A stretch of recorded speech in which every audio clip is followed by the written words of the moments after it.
wasn't muted. There was a cable that was missing.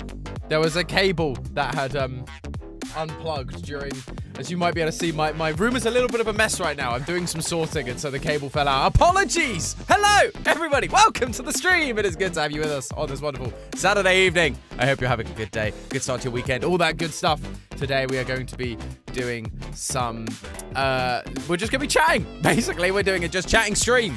That is, should be fun, should be good for us just to sit and talk and have a good time. But we are also going to do the thing that I have long promised, which is personality quizzes. So, I have currently got up the 16 personality tests, the Myers-Briggs test. I've got the D&D alignment quiz, and I've also got the love languages quiz. If there are any other quizzes as we go on, please do let me know what alignments you would like me to, or personality quizzes you would like me to know.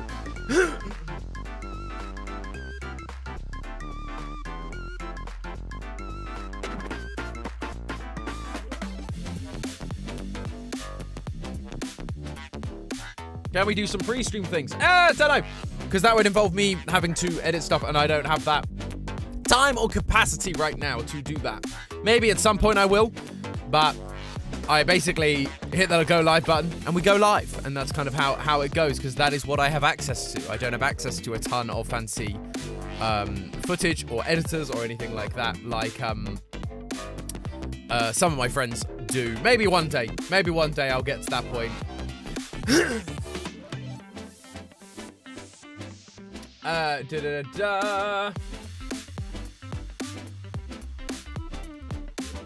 Sure that what you were saying is very interesting. It was fine. It was just the intro. Nothing big. I know. Unfortunately, I caught on before it got too crazy. Hello, Captain Psych. Well, actually, let's just say hello to who we got. We got Chase. We got Planet Mooney. Mr. Groon. Hi, guys. Great to have you. Johnny. Steffi. Hello. Esther. Margaret. Hello. Peppermint Pumpkin, KRC Main. Great to have you guys. Swiftly Produced, Chaotic Fiction. Esther. Hi. Zuzu Loves. Great to have you guys.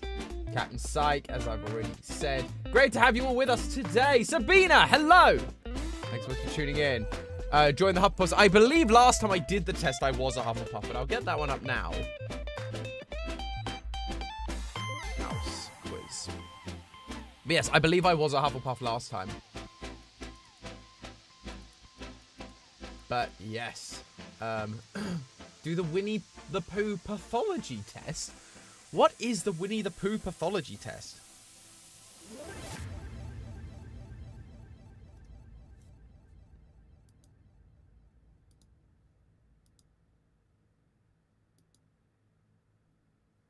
I see like 3 different versions of this. Winnie the Pooh pathology test. Associated study the characters of Winnie the Pooh and concluded that each of them could be linked with a definitive psychiatric diagnosis. Not entirely sure I want to do that, because I don't want to mess with my mental health more than it already is. Feel like that's a bad road to go down. Please, of course, also join the Discord and let us know what tea or beverage you are partaking in today. We have a whole Tea with Tom chat in the Discord, which you can find in the top line description. And of course, if you haven't already, please do like the stream and consider subscribing. It really helps us out. My tea today has got a G in front of it. It's a G and T. It's too hot. It's too hot for a tea, so I've gone with a G and T. And it is lovely.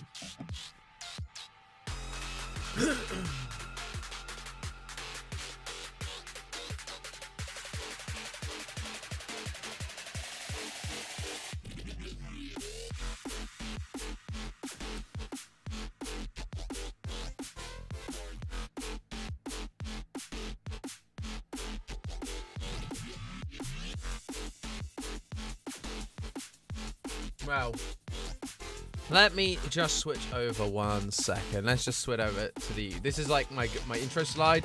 Let's move over into just chatting. So hello, this is the just chatting slide, just chatting stream. We won't jump into personality tests quite immediately. It's just fun to chat. But I do want to make sure we get to it, because otherwise we could easily just spend all of our time chatting and then we will never actually, get to anything. So Let me move chat a minute. No, back to where you were. I want chat out of the box. I want to move chat over here. Nope, not what I meant. So that I can make chat bigger and make it feel more central. So that it feels like I'm looking more directly at you. At least for now.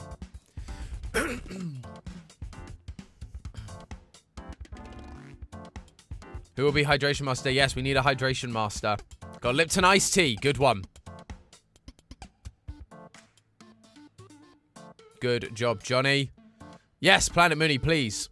Go ahead with Hydration Master. Remind people they must hydrate. It's a good and important thing. Mountain Dew Baja Blast. Oh, gosh. That stuff is interesting. I did have stuff when I was away. Not what I'd naturally go for. How am I doing today, Poison Heart? I'm doing well. I hope you are doing well as well. And Pikachu Girl Kai, hello. Yes, I'm doing well. It's been a long, busy day sorting. Most of the rest of the house is sorted. I've just got to go through. I've got too many wires. I've got too many cables.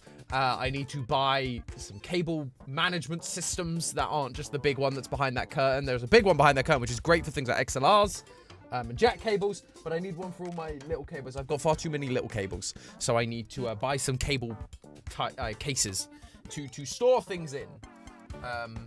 Because this room is getting messy. Hence, like the camera bag in the background that I need to sort through and go through stuff, and that pile of cables just in that corner. We're just going to ignore that. So yeah, that is what it is. Mark, hello, great to have you, friend. Sugar Cube as well. Probably won't stay for long, but I'm glad I didn't miss this one. Well, we are glad you didn't miss it either. Thank you so much for tuning in. Appreciate you endlessly. Absolutely. Ash, hello from Ashton Tamar, or hearts from Ashton Tamar. Well, hearts to you too, friends. Miss you guys. Looking forward to seeing you very, very soon. But we welcome to the stream. Which planet in the solar system are you? Now we're starting to get into BuzzFeed quiz territory, where you guys are just going, which DC character, which Winnie the Pooh character are you? I'm talking like personality tests, like actual sort of things that like to talk about like your core personality. Samara, hello, Ty. It has been a while. Well, thank you so much for tuning in. It's great to have you. Thanks so much. Fable Rain, hello. Zekron asked me to say hi from him. He'll try and pop in later, but currently on a drink. Interesting. No worries, but thank you, Ghosty Calamity, and hello, Zekron. Appreciate you guys endlessly. Tamar says, gasp, hi, Steffi. Hey, friend knows, hi, Ash and Tamar. You guys are great. Which theorist avatar are you? Which theorist avatar? I'm me. I have a cutout. That is my avatar. I am me of theorist. Tom has the 80s scientist mustache. Not really. This is just called I couldn't be bothered to shave the last few days. So I just got lazy. But it shows you how I can't grow hair on my cheeks really. Like sideburns are somewhat there, but nothing on the cheeks. So it just becomes like this sort of like indistinguished patchy mess. You don't want to know which Twilight character you are based off of your favorite type of weather. No, funnily enough, that is not. Have you taken the D&D personalities? I've never taken that one, but I've got that one lined up. Damn it, autocorrect drive. No worries, Ghostly. No problem at all. Hogwarts House Patronus, I think you should do, even if they aren't actual personality tests. Yeah, that one. That one's on the list. That one is there. Which gosh. So I'm like, Dylan, no worries. Appreciate having you. Sorry you missed last stream. It's not a problem, friend. There are always more streams. There are always more streams around the corner. And the VODs always exist. I know it's not quite the same, but they are there for you to enjoy. Hello, Azalea as well. Hi, great to have you, friend. Which non-Tom theorist avatar? Have you done the one to figure out which salad you are? What are these quizzes? What are these things? I've never heard of like any of these. Somehow, there are just all these quizzes about all these ridiculous things. No, I did Myers-Briggs, and while it tells the truth, we are always a bit biased, so it feels like subconsciously lie and answering to look better. I think it's about 70% accurate. I mean, there's an element of that. I've gotten to the point where I just don't care anymore. Although I do know that Matt really cares about the Myers-Briggs for his employees. So if there's one in particular that if I don't get that one correct, there'll be an issue. Salads are important. I know which non-Tom theorist you are. Yeah, you're Matt and Ash combined and made British. Yeah, that makes sense. That tracks. Which Fazbear character are you? Yeah. Especially vibe with the Dan avatar. Dan, I wish Dan was my spirit animal. I love Dan. What a legend. Only reason I take quizzes to figure out which questions are the core questions for certain answers. Yeah, what donut are you based on these dresses? Exactly. BuzzFeed to the max. I'm micking the chicken. That tracks as well. That makes sense. Jacksu, hello. First time on stream. How you doing? I'm doing well, thank you, Jacksu. Great to have you. Hope you are doing well as well. So great to have new faces constantly jumping in and joining the chat. I hope you're doing well. Please, if you haven't already, consider subscribing. It always helps. Our eye bleach and found Matt in the flesh fan art in the wild. Yeah, it's a weird one. In the flesh artwork is a bit wild, a bit strange. Who is your favorite FNAF animatronic and why? Don't really have one. And can't sit there and go like, they're my favorite. I think of all of them, the only one I found interesting was Roxy. I think Roxy had was interesting as a character, not just as like, oh, it's a cool design. It is a cool design, but she actually had like a character, which I thought was interesting. Monty also had character, but I think we all like relate to Roxy and her wanting people to like her, wanting people to tell her she's pretty kind of vibe, and we all feel that a little bit inside. I'm embarrassed by how many BuzzFeed quizzes I've done. Yeah, I've done a number of them over the years. We have to do at least one BuzzFeed quiz. Okay, we'll do one BuzzFeed quiz. Fine. Or BuzzFeed style quiz. See bodies because why? That makes sense. That is weird.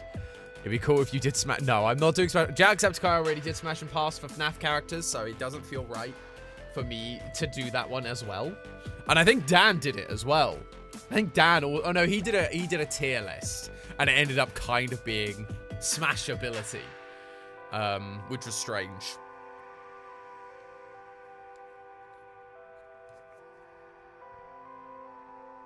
Roxy's very emotional. Exactly. We love an emotional character. That means there's depth.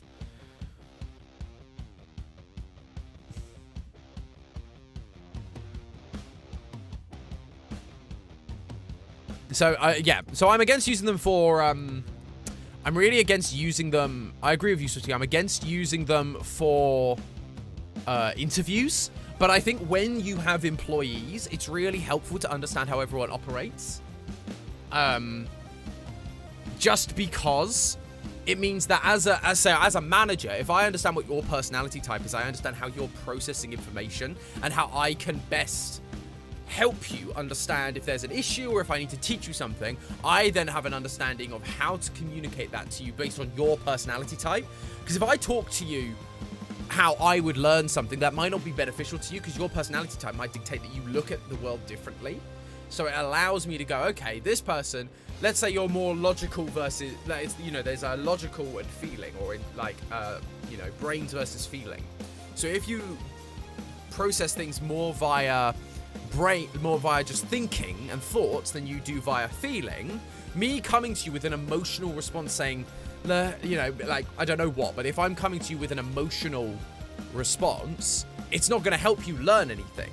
Because you're not an emotional learner. Whereas if you're an emotional person, I come into you going, well, here's all the logical reasons why this has to happen. That's not going to resonate. And so that's why personality quizzes can be really helpful for employers, not to use in interviews or auditions or anything like that.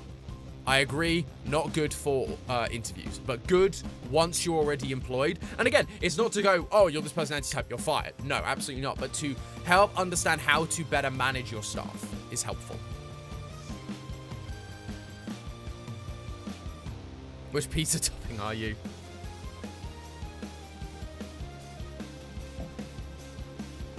Type of learner you are, visual audio. I mean, possibly. Yeah, there's probably something for that. I can't remember which one I am. It's been a long time since I did that test. Last time I did it, I was INFJ. Last time I did my personality test from Myers-Briggs. So we'll see if that rings true today. But yeah, I was INFJ Mystic Room last time.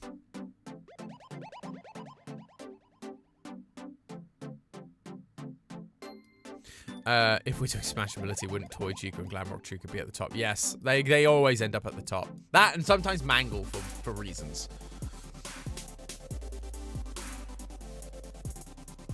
Oh no, there's a Matt Pat Tom ship, really? Oh no, I don't think I want to know. That's horrifying. Tom and I are Myers-Briggs buddies. I also retake it. Need to retake it though. Yeah, I just retake it every now and again, just to be sure. Gosh, Matt Pat Tom ships. That's horrifying as a concept. I dislike that a lot. Chase Rose, you don't need to see what kind of learner you are.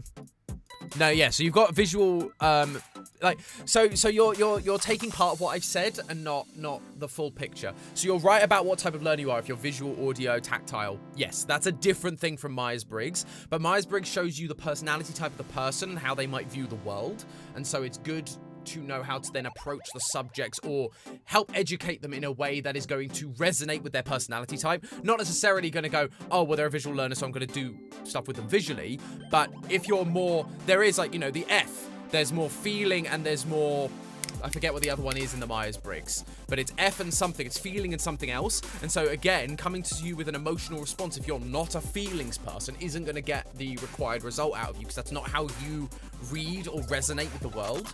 So it means that, you're not going to, you might not be able to hear the issue I have, and even as a manager, if I'm coming to a manager going, hey, I've got this problem, and I go with my emotional response, but they're not emotional people, they aren't going to be able to, so I now know their personality types and can go, oh, well, they're more based on logic. And so if I can apply logic to the situation rather than just my raw emotion, it will help get the problem across clearer.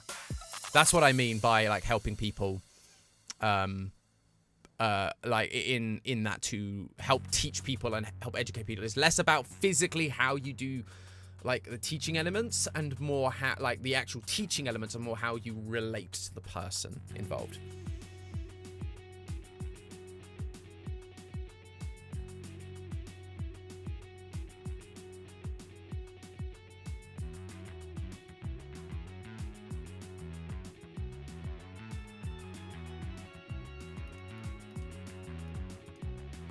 Hey, the Enneagram quiz. Oh yeah, I forgot about that. The Enneagram. Again, I think I've done the Enneagram once in my life.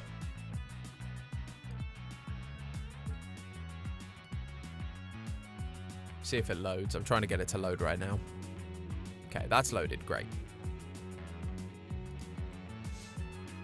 I thought Tom froze for a second. No, well, I hope not. Looks like it's working on my end.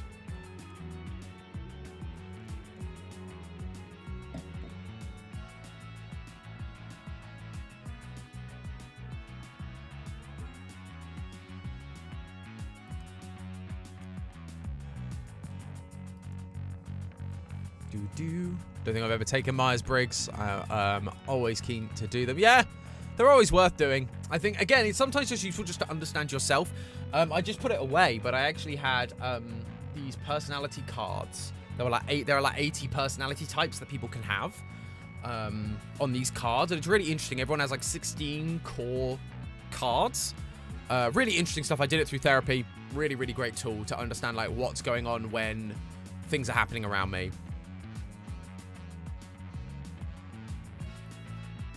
Beyblade, it's been a hot minute.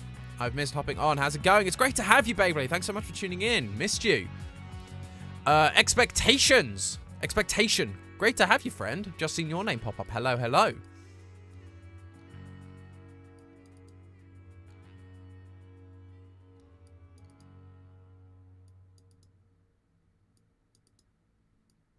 What are we doing today? Today is just chatting. We're just going to be doing this. We're going to be doing personality tests and quizzes. That is kind of what we've, the chat has been asking me to do a number of times, and I figured we'd jump in and do that. I thought that would be fun. My dog just laid down at my foot. I will cry.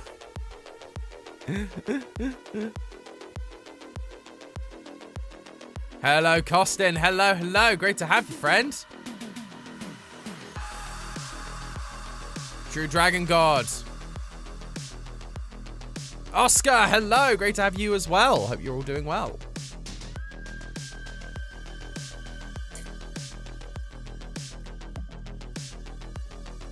Have you guys seen random encounters FNAF musicals? If so, which one's your favorite? I mean, I've seen them all. Well, except for new ones. I stopped when they did the big finale for FNAF 4, where Mark, Anne, and Matt were in it. I haven't seen any of the ones past then. I really enjoyed the finale, actually. I enjoyed how they like tied everything together, because obviously they moved to Nate for the third one instead of Mark. So I always enjoyed how they mixed everything together.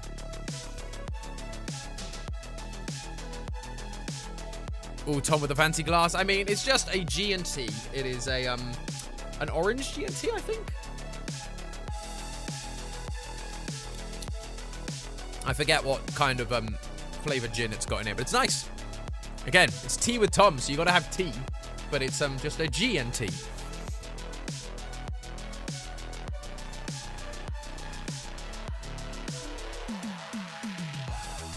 It's a Copperberg gin. Yeah, there we go. I'm still disappointed Matt doesn't sing in it. Yeah, but he sings in the Bendy one, which is a weird pick. He does a great job in it, but it felt like a weird pick for him to do a Bendy of all of them. But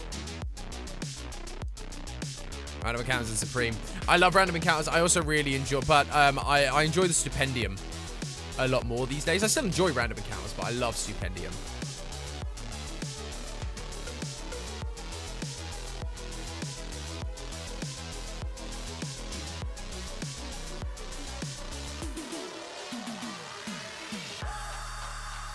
Matt sings in both Bendy words. I know he does. It just felt like a weird pick for him to do Bendy. Of like all the franchises he could have done, Bendy felt like a strange one, but he is a wonderful Bendy though. Yes, you are correct, Azalea. He is good.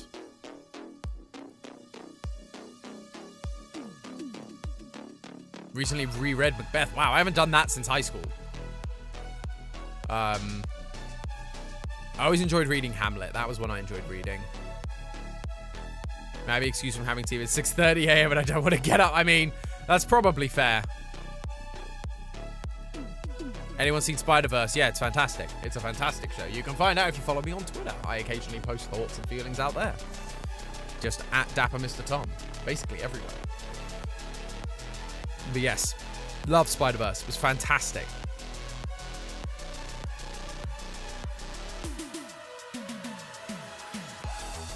Oh, Stephanie as Nugget is fantastic.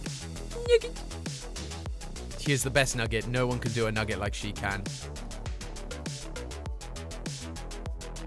Can we classify coffee as tea today? I'm sure we can allow it. Oh, that this too solid flesh would melt. Aye. Indeed. Again, like, I remember, I can't remember, it was an early stream. I just pulled out some Hamlet, 'cause there were some monologues that I used to do a lot when I was in high school. I haven't done the monologue in years. I'd love to look it up at some point and redo it, because it was a fantastic monologue. I did Act 2, Scene 2 for Hamlet monologue, if anyone is weird enough to want to look that up. But Hamlet, Act 1, Scene 2 monologue by Hamlet is fantastic.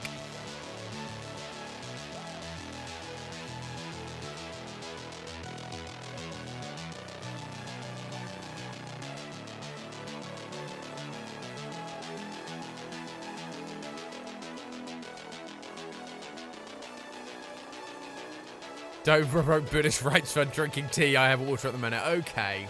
I'm watching you, Ghostly. I'm watching you. But it is now past.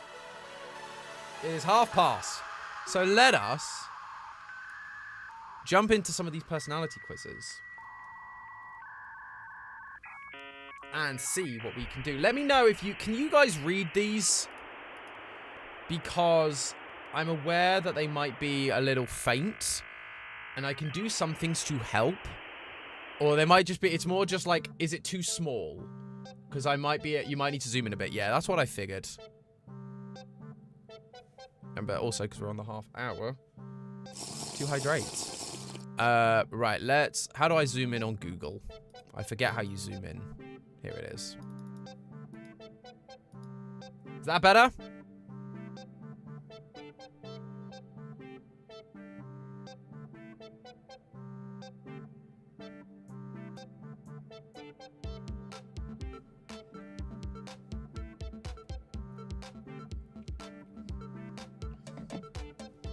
Okay. Better. Great. Well, let's jump into it then. You regularly make... This is the Myers-Briggs. We're starting off with Myers-Briggs. So, you regularly make new friends.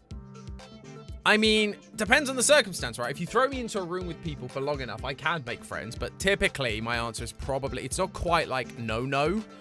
But I'm not quick to make a lot of new friends. I tend to stick with a group of friends that I've got. Get really...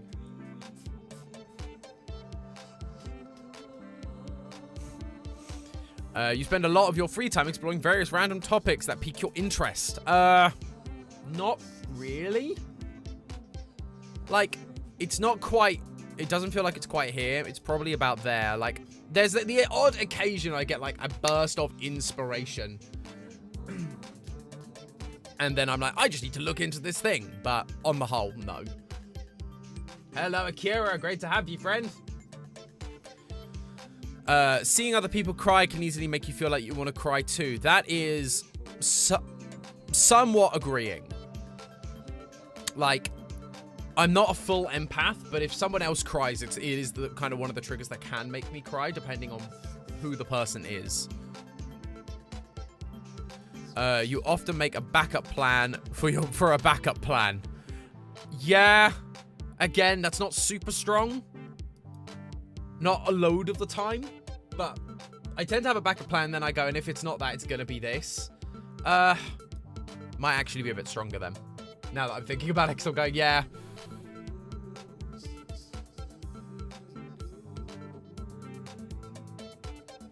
True Dragon, please don't talk to Ash about theory stuff, or myself about theory stuff on these streams. This is not a place for theories. If you want to ask anyone questions, you can jump in on their platforms, or you can message people on... You can tag people on tweets. If you want Matt to talk about theories, then the best thing to do is to post your theories on the subreddit. That is where we tend to see them and where we take suggestions. But that is not Ash's responsibility. Ash doesn't actually have anything to do with the theory writing. So please do not ask them to do that for you. We are not your go-betweens between you and Matt Pat. You usually stay calm even under a lot of pressure. Yeah. Again, it's not like super big. It's one of those things, I'm like a swan, where over the top I seem fine, and under the water I'm like paddling like crazy. I'm usually pretty good at staying calm, but then I'll finish and like fall apart. At social events, you rarely try to introduce yourself to new people and mostly talk to the ones you already know. Yes, hard agree. Hard agree. I'm awful with like introducing myself to new people because I don't feel like I know them, and so I don't feel like I can like talk to them properly, like, or it just feels awkward small talk. So yeah, absolutely. Beyblade, it's not a plan if there's no plan B or plan C. Yeah, absolutely right.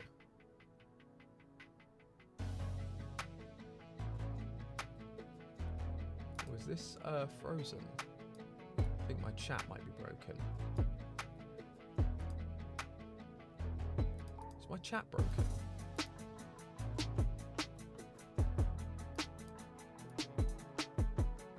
Cool, I fixed it. We're great. You're very, very good at that. Thank you.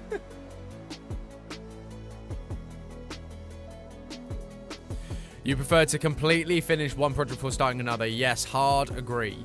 Hard agree on that. I'm so much better at finishing, like making, because then it just means my brain is like solely hyper focused on one thing, and then after that we're done.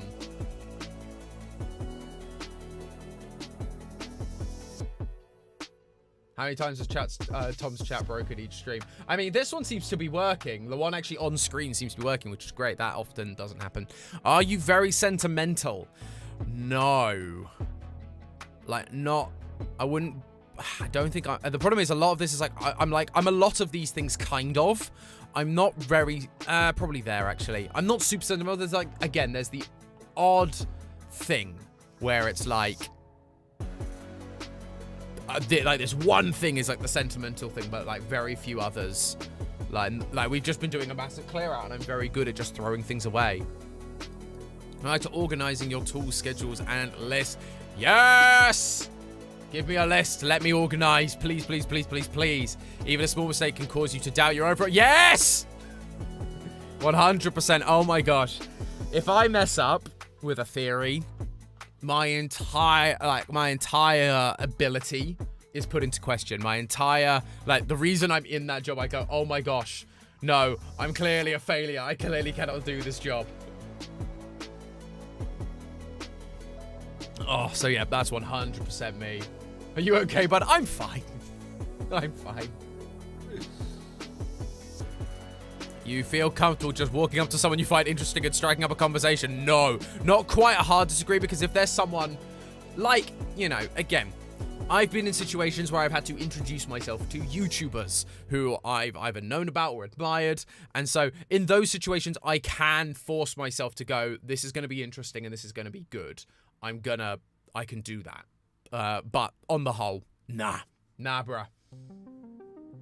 You don't, Tom, don't have imposter syndrome. You're very good at what you do. Well, thank you, Mark. I appreciate it. Pikachu girl, literally me. Yep, self-doubt. See, I feel that one's relatable. It's a good job he married me. Someone who always gives me words of affirmation because I always tell him he's epic. It's true. She does. Steffi will always be my cheerleader. Hello, Bunny! Great to have you. And Fable Rain. Hello. You are not interested in discussing various interpretations or analysis of creative work. No, that is not true. I am very interested in that. I'm very interested in that. You are more inclined to follow your head than your heart. Yes. Not full up that end, because there is still part of me that if my heart doesn't feel in it fully, if my heart's like really like, if all the logic says yes, but my heart is really going, dude, don't, then I might question it. But typically my heart tends to align with my head quite often. You usually prefer doing what you feel like at any given moment instead of planning particular or daily routine. No, not strongly in that direction. But no, I think I do prefer planning, typically. What are we doing? We're doing the Myers-Briggs personality test with Kelly. Great to have you, friend, by the way. You rarely worry about whether you make a good impression on the people you meet. No, I worry so much about the impression. I always worry about the impression I meet. Second guessing what I said. Should I have said this? Oh, I could have responded with that. You know, the typical, like, in the shower the next day, you're going, oh, I should have retorted with that. That is absolutely me. You enjoy participating in group activities. Depends on the group. That is an absolute neutral for me. Really depends on the group. You like books and movies that make you come up with your own interpretations of the ending. That's my job. My job is to come up with interpretations of the ending.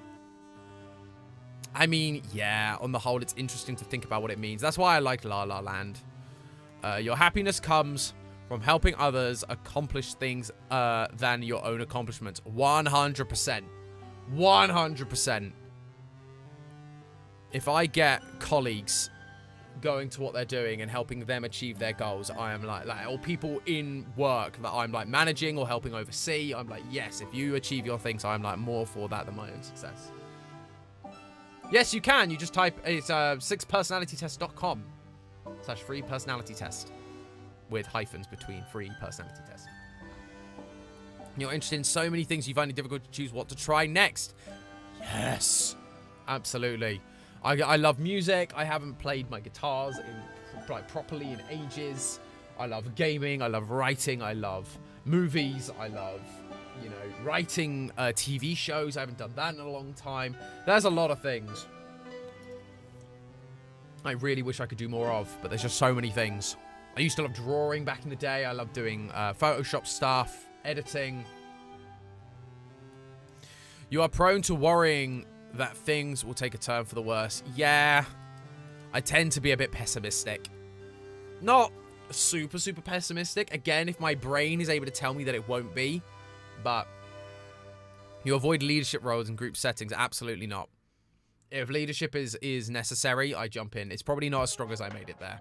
But it is I absolutely will jump in. If there's no leader and I have a vision for what we're doing, I will absolutely jump in.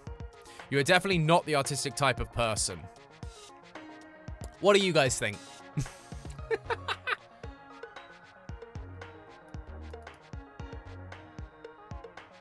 Tom feels the pessimism but spreads the optimism. Ash, you've nailed it. That is exactly it. I try my best to make everyone else feel good, even if I'm sitting there like dying underneath. That is absolutely it. I feel pessimistic, but I often try and see the better for other people. You think the world would be a better place if people relied more on rationality and less on their feelings.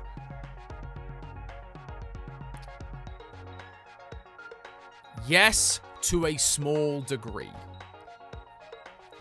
Because I think there are a lot of people that respond with feeling right before they think. And we live in such an instant world where you can tweet or put a comment or, you know, do a video response or something like that, where it's all so instant.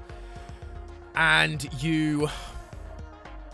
people are very quick to respond based on feelings rather than think about what's happening and think about why they're feeling what they're feeling and think about what's being said and why it's being said and then responding accordingly. Some people may still be upset or may still be angry about those things, and that's okay, but the problem is so much of it is just, I immediately feel angry about this thing before I've even thought about the context or read the whole thing. Bam, here's my angry response. That's just unfortunately how it is. Do you prefer to do chores before allowing yourself to relax? Yes. If we didn't have feelings, we wouldn't be human, I think. No, you're right. And which is why I'm not like all the way over about responding about rational feelings. We need feelings.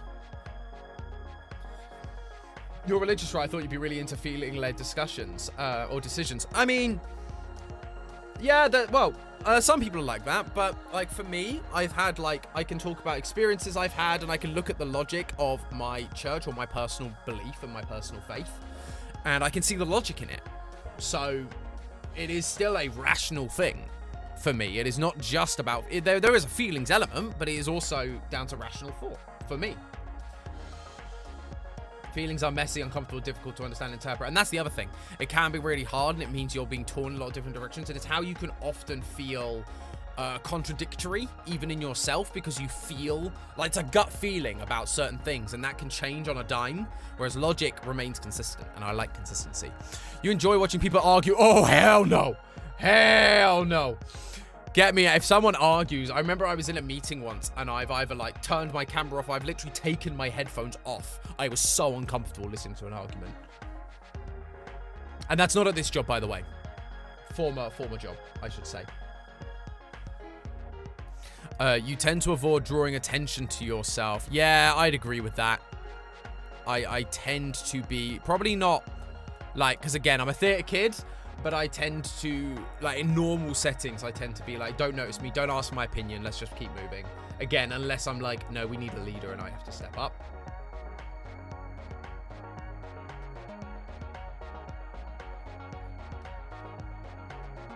Depends what type of argument it is.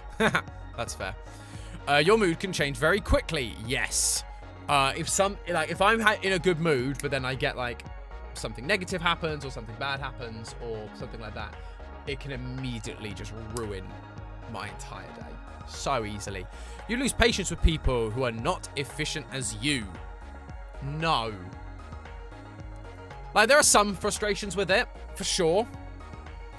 But you have to understand that you're maybe more experienced, or they aren't as experienced, or they've got learning that they've got to learn.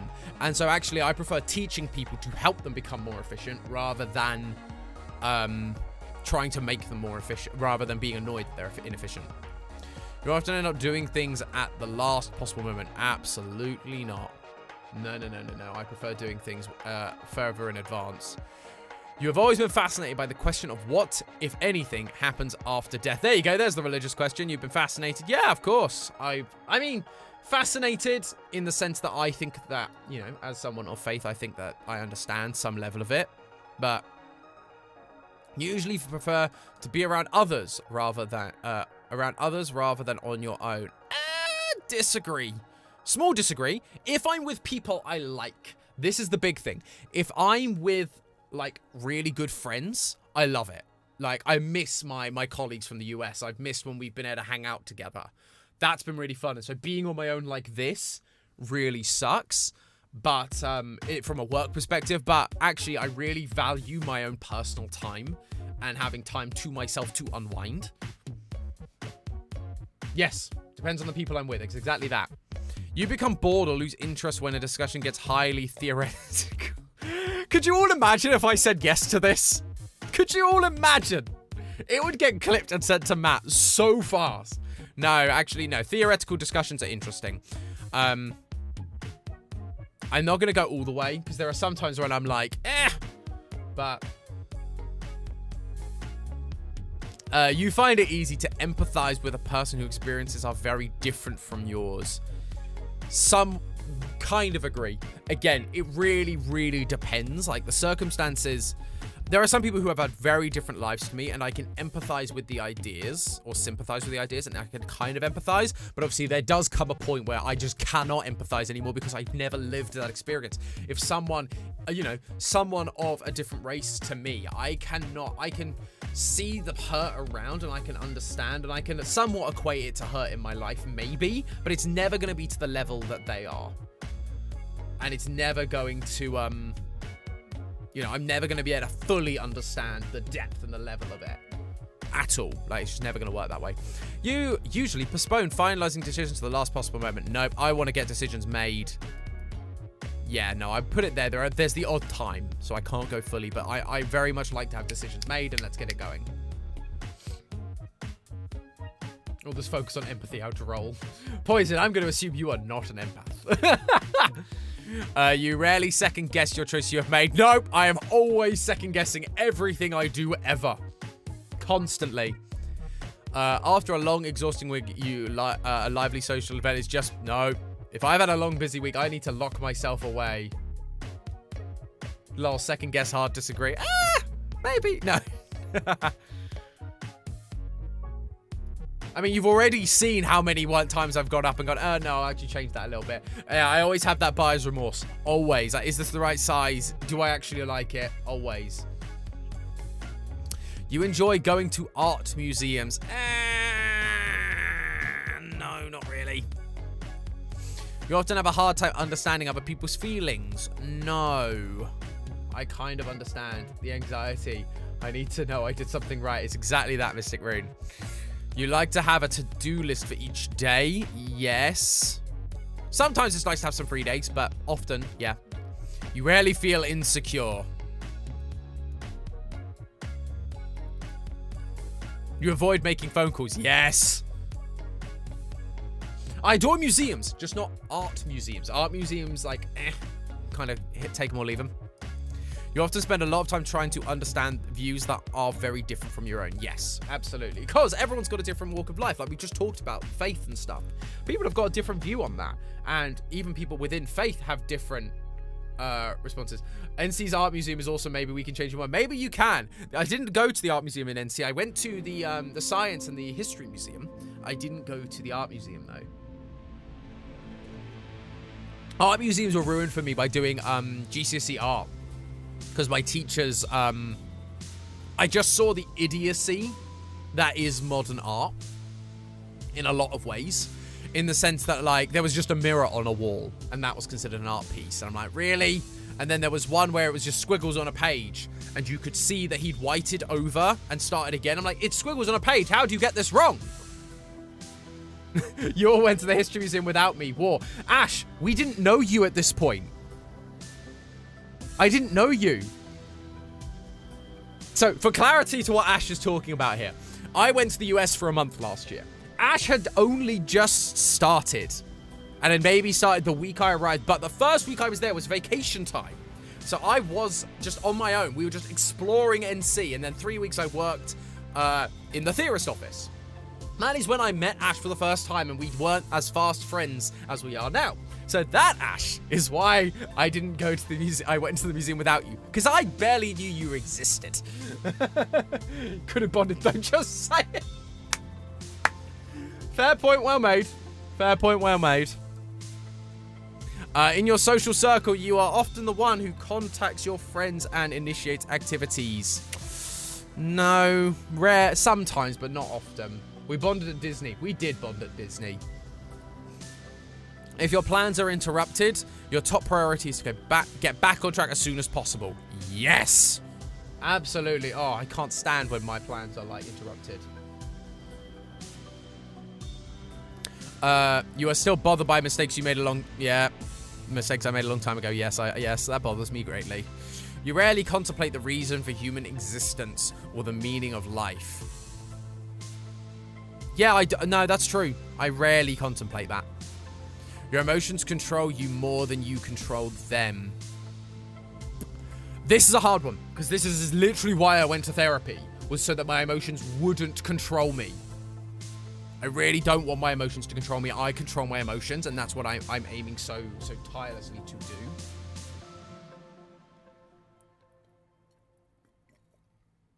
They do, kind of, but not loads. You take great care not to make people look bad even when... Oh, why is that so low?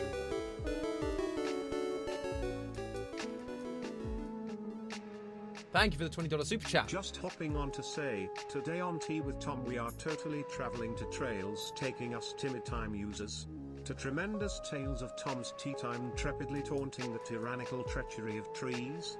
Have fun, everyone. Love that. Thank you, Zekrod. Appreciate your generosity as always, friend. Means a lot. Yeah, you take great care not to make people look bad even when it's completely their fault. Yes. Often. There are times, like, again, it's not a super strong one because there are times where if it is really someone's fault, you need to be like, you need to own up to this. Your personal work style is closer to spontaneous bursts of energy than organized and consistent efforts. Disagree. Sometimes I have those bursts of energy, true, but on the whole, I tend to just be organized and just methodical and go, I'm going to do this today.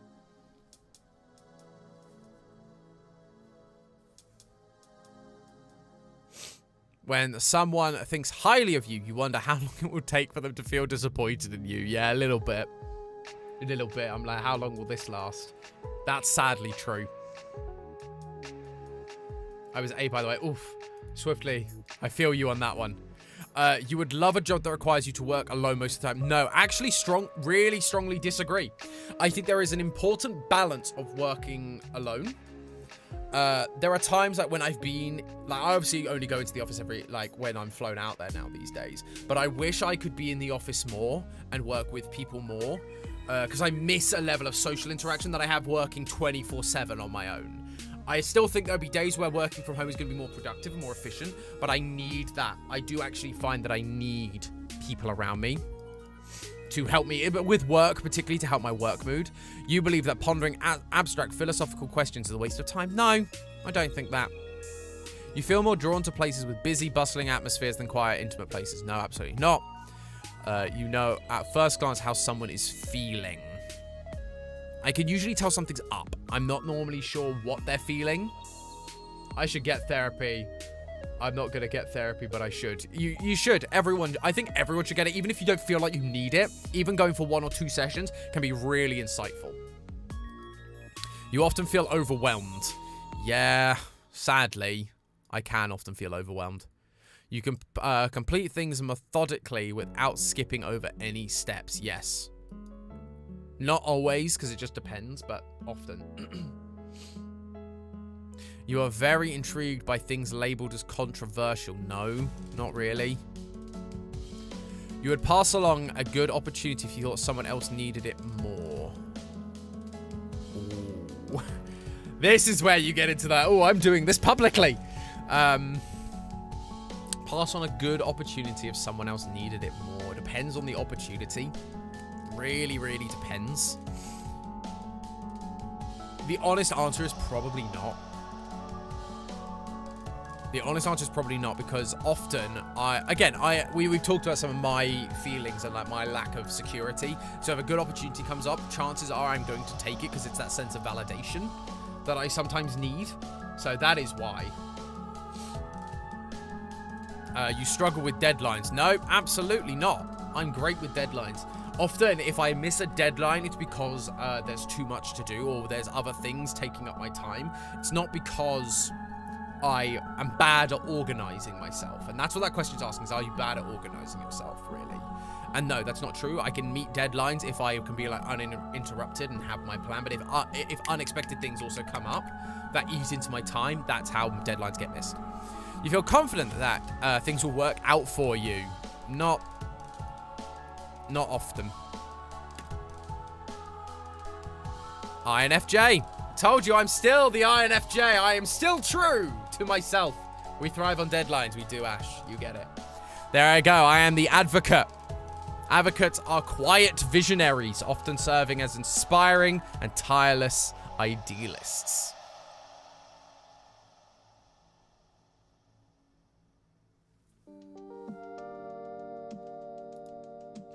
I'm 73% introverted. Introverted individuals tend to prefer fewer, get deeper, and meaningful social interactions, often feel drawn to calmer environments. Yep, that's true. So it's like I don't have that many friends, but the friends I do have, I feel really connected to.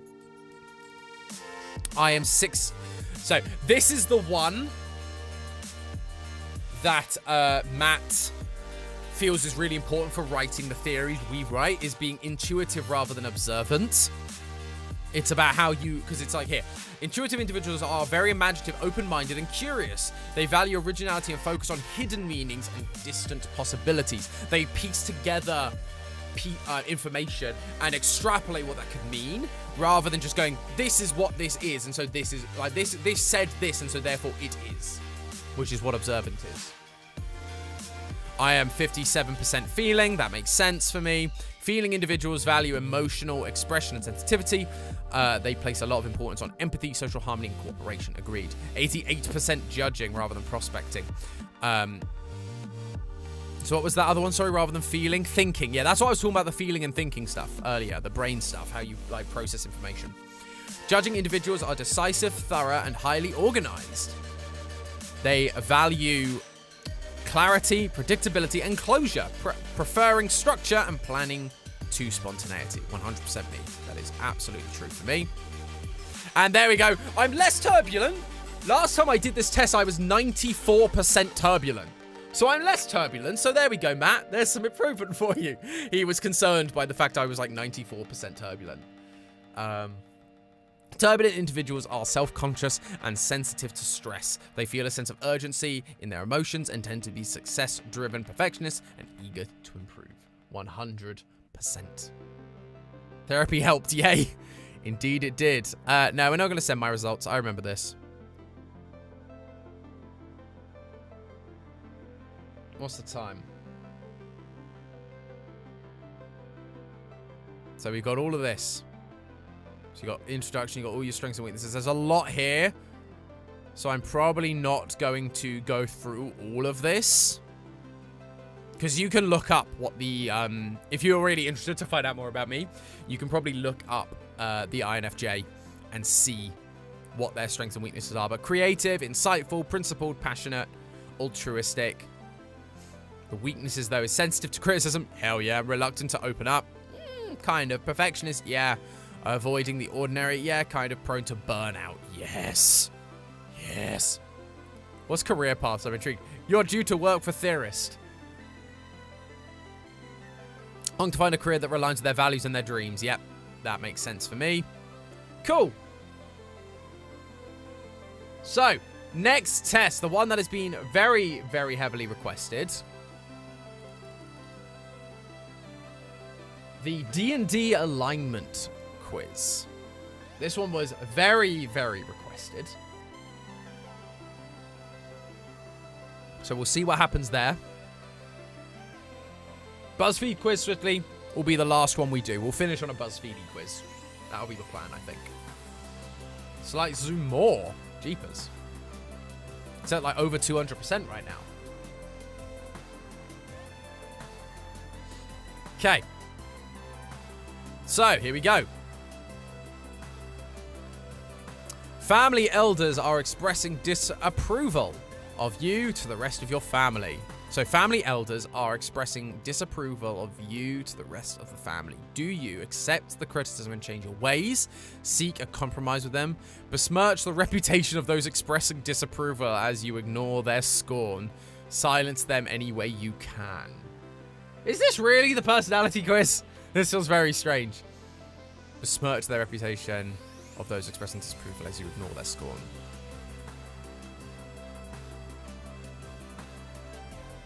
I think it's probably this. I'm not seeking compromise.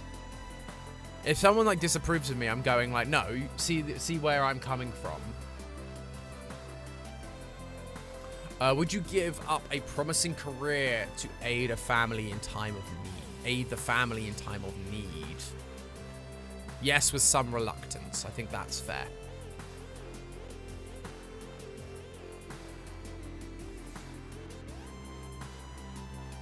Would you betray a family member to advance your own career? No, I'd resist the temptation. I find the very idea abhorrent. No, I wouldn't advance my career and betray a family without it.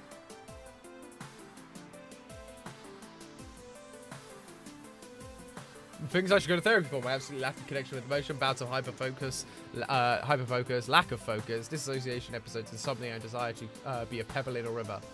Yeah, probably poison. Do you respect the leaders of your family? Their words guide my actions. They're role models for me. They're often out of touch with my life. They're out of touch with reality. They're role models. Like, there's stuff that, like, again, there are times where I'm like, they are a little bit out of touch, but often I look to them for advice. I just wouldn't say they guide me. If your family has arranged your marriage to someone loathsome, would you go through with it? Proud to serve your family. Agree. Is this the one? Agree. Hiding your reluctance. Subtly work against the union. Yes.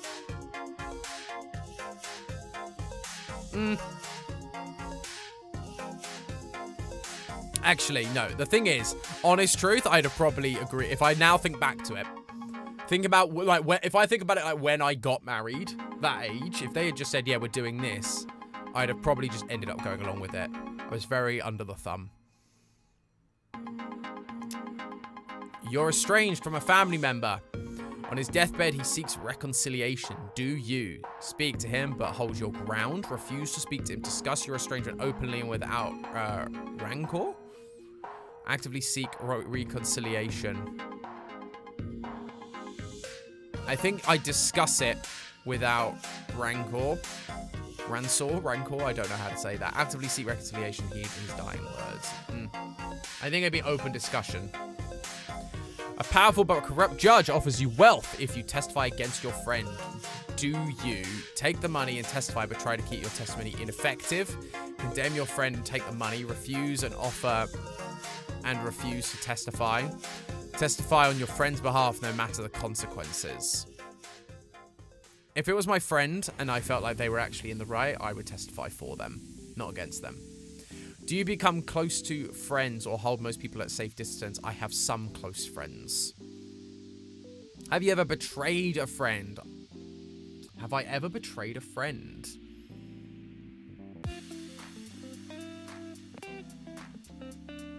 What site is this? Is it Easy Damus? Yes, this is Easy Damus.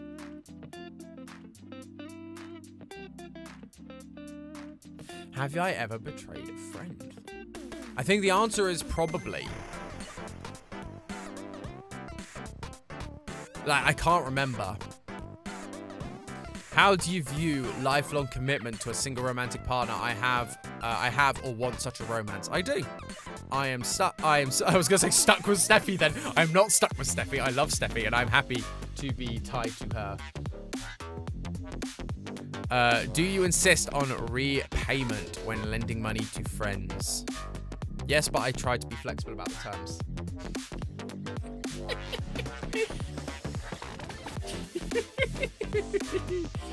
Yep, the word slipped out. I apologize.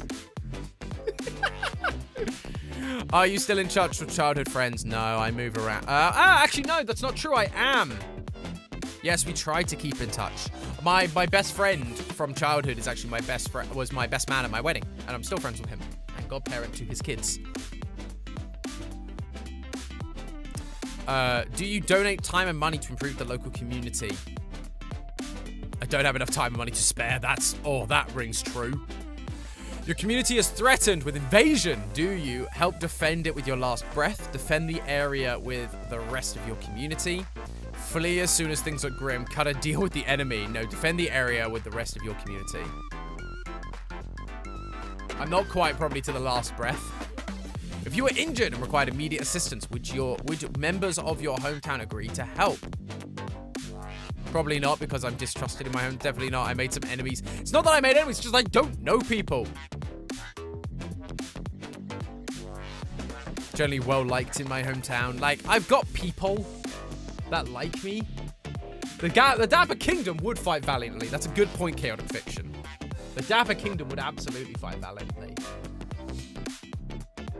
Do you respect the laws and authorities of your community? Yes, without question.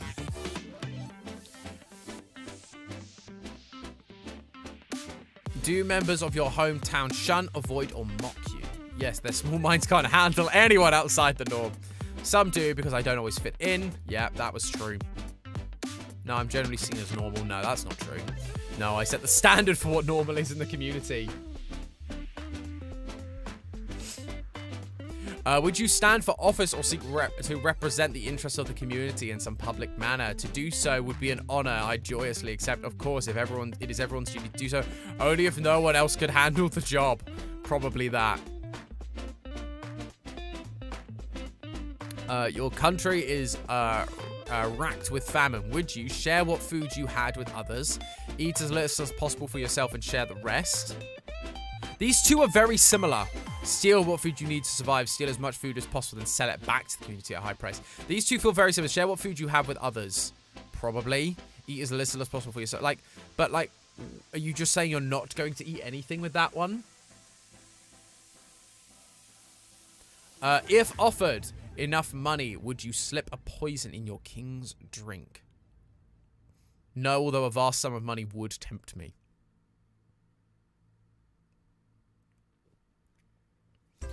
A plague is sweeping across your country. Would you undertake a dangerous mission to find the cure? Heal the sick the best you can. Avoid contact with the sick. I think we all know what happens there. Avoid contact with the sick. That was just what we all did for like 2 years. Do you respect the lawful authority of rulers of the land? Yes, long live the Queen.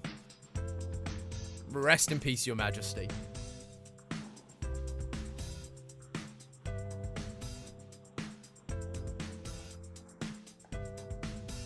The law one. What law one? Laws of authorities. Yes, they're generally the best way to govern. When it suits me, they are some laws. I just don't agree with them. Yeah, but it's because the problem is there are just some laws I don't agree with. Yeah, but I still follow them. Yes, we do have a king, but I was paying my respects to the Queen.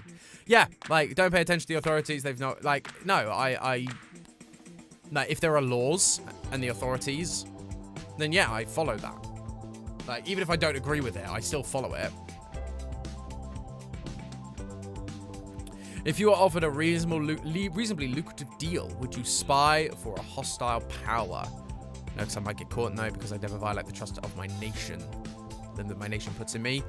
Do you rely on the government to enforce contracts and property rights? Yes, because maintaining the rule and law. Government to enforce contracts and property rights. Yes, because the courts are the best equipped to handle such disputes. Are you kidding me? The government can't even pave roads. Yeah, that's fair.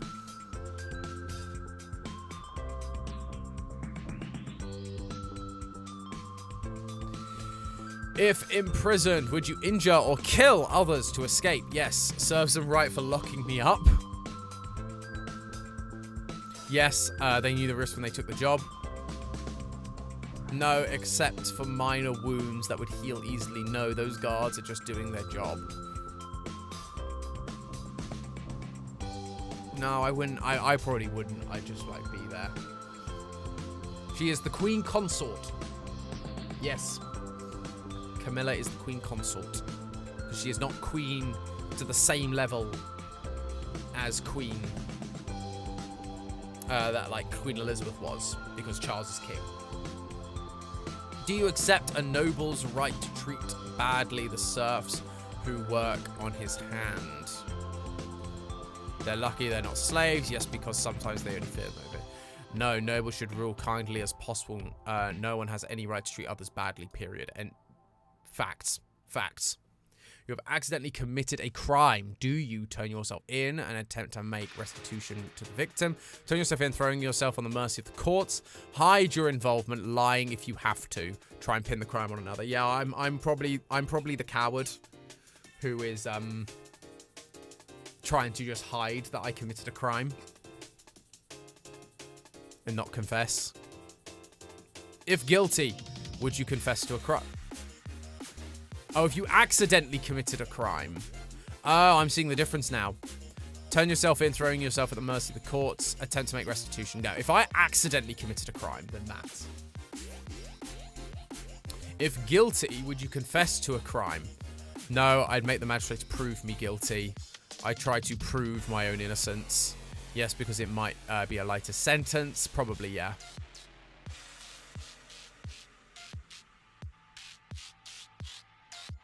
Would you express a revolutionary political opinion if threatened with punishment?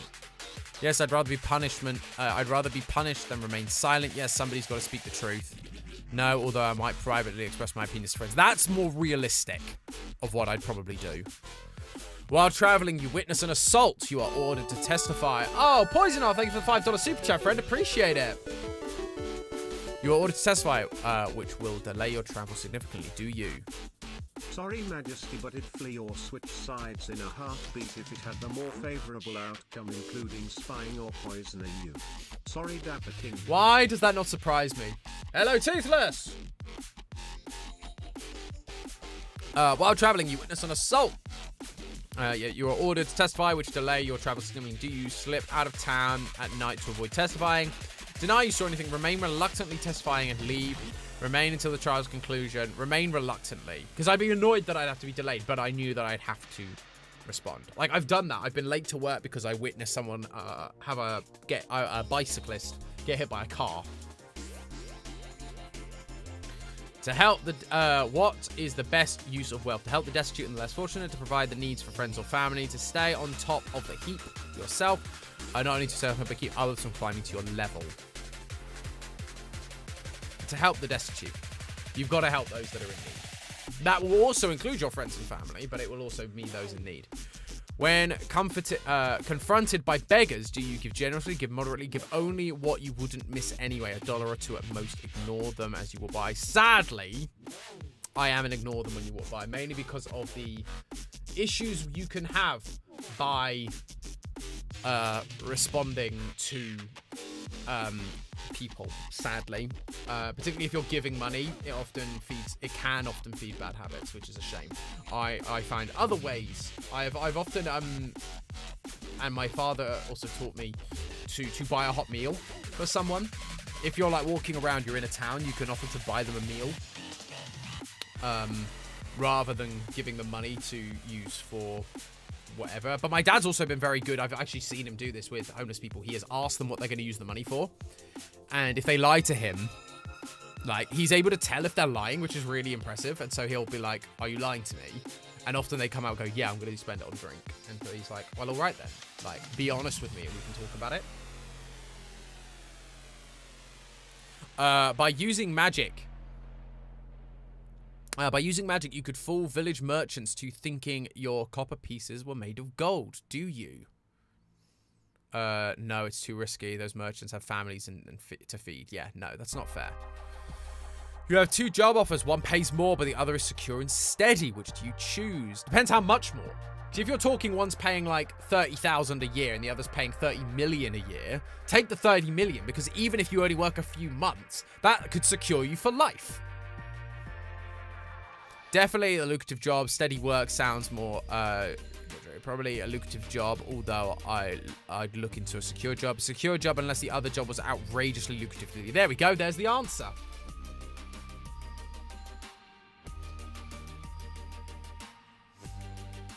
What's the best path to wealth? It's a matter of luck and being in the right place at the right time. That's partially true. Staying flexible so you can take advantage of good opportunities. Following a long-term plan that incorporates a comfortable level of risk. Hard work and perseverance. It is hard work and perseverance at the end of the day. Like, a lot of these have elements of truth, but hard work is the big one.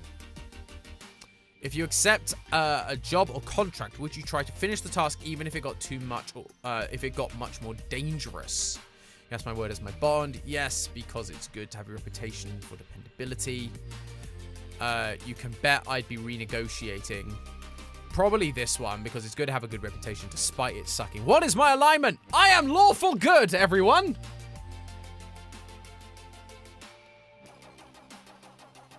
Cheers to that. So, let me... you're not seeing this, are you? Give me 1 second. I can get this to show. There it is.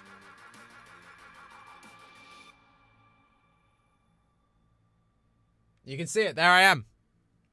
Lawful good. A lawful good character acts as a good person, is expected to required to act. He combines a commitment to evil, oppose evil with the discipline to fight relentlessly. He tells the truth, keeps his word, helps those in need, and speaks out against injustice. A lawful good character hates to see guilty go unpunished. Lawful good is the best alignment you can be because it combines honor with compassion. However, lawful good can be dangerous alignment when it restricts freedom and criminalizes self-interest. There we go. Just got to realign my windows now because everything got bigger.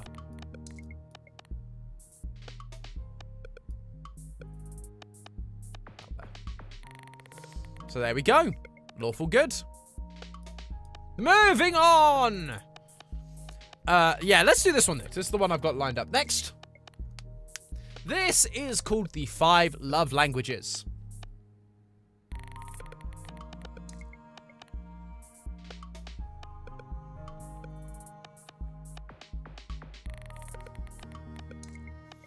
So this is called the 5... Sorry, I was just reading chat there. So this is called the 5 Love Languages.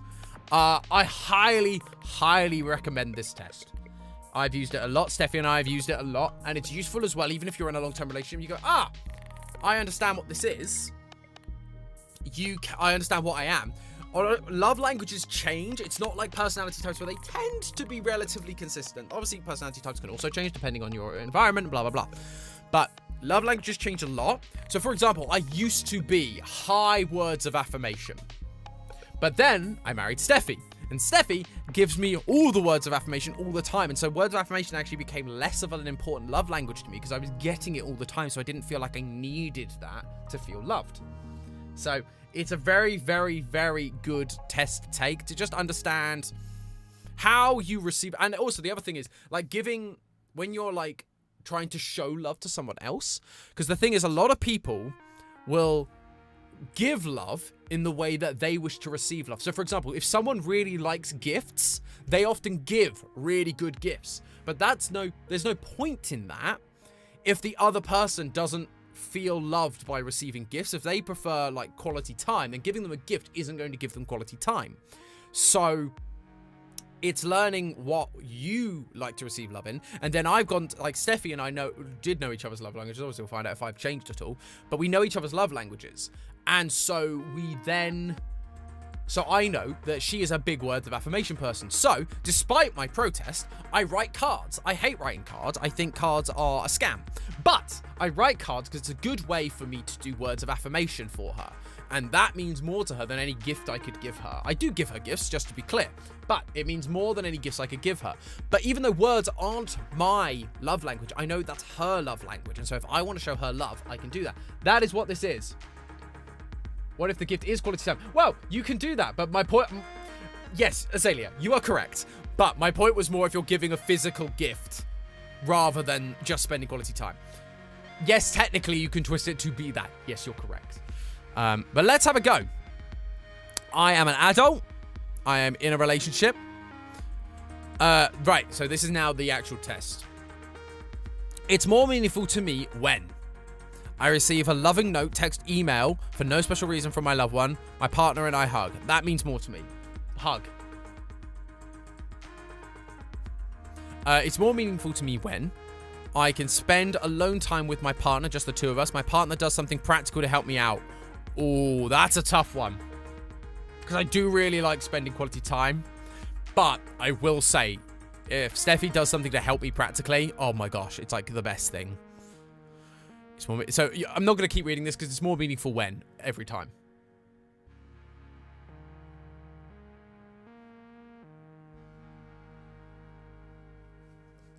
My partner gives me a little gift or as a token of our love to each other. I get to spend uninterrupted leisure time with my partner. Absolutely. You'll probably find I'm not a gifts person. Gifts are great, but I've never been very good at thinking of gifts, and like I don't necessarily feel loved by gift giving. Like birthdays and Christmas feel like something we have to do rather than something I'm like, oh, Zoom. Sorry. Sorry. I forgot I needed to Zoom. How's that? Is that better? Apologies. I didn't understand what you said meant by Zoom. Apologies. It's more meaningful when my partner unexpectedly does something for me, like filling my car or doing the laundry. My partner and I touch. I think you'll find out pretty quickly what my love language is. My partner puts their arm around me when in public. My partner surprised me with a gift. I mean, I don't care that much about PDA. But if my partner puts her arm around me, like, I care about that more than a gift. I'm around my partner even if we're not really doing anything. How I am as my partner. Oh, literally sitting in like our living room doing nothing, and like she'll be watching her iPad and I'll be watching my YouTube videos on the TV, or I'll be playing a game. Oh, the best thing. My partner gives me a gift. I hear I love you. So these are still like both of these. Like I love you is probably the bigger one. Like, but they're both like hearing I love you. Again, that's probably because I hear I love you a lot because Steffi is a big words person. I sit close to my partner. I'm complimented by my loved one for no apparent reason. I think sitting closer. It's more meaningful to me when I get the chance to just hang out with my partner. I unexpectedly get a small gift from my partner. Just hang out. Like, it's always nice when plans get cancelled, we just get to hang out together.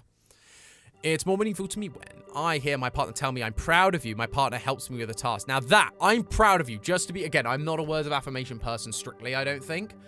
But the words, like, I'm proud of you are huge. Even more so than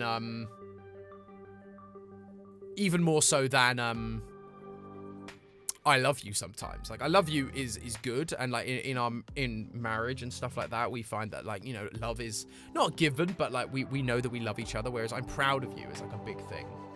What is this one called? This is called the 5 love languages, Margaret. Partner helps me with a task.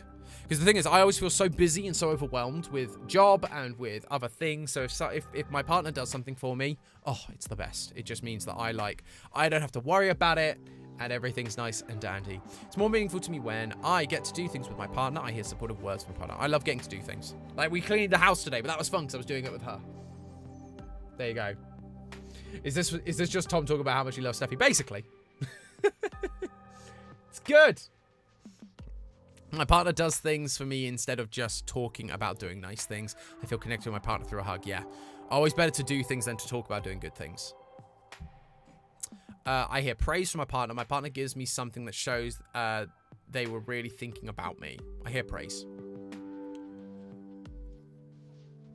It's more meaningful to me when I'm able to just be around my partner. I get a back rub. Like, back rubs are great, but just being around is more important to me. My partner reacts positively to something I've accomplished. My partner does something for me that I know they don't particularly enjoy. Oh, again, these are both big things. Reacting positively to something I've accomplished is a big, like, boost of motivation, but doing something practically for me is huge.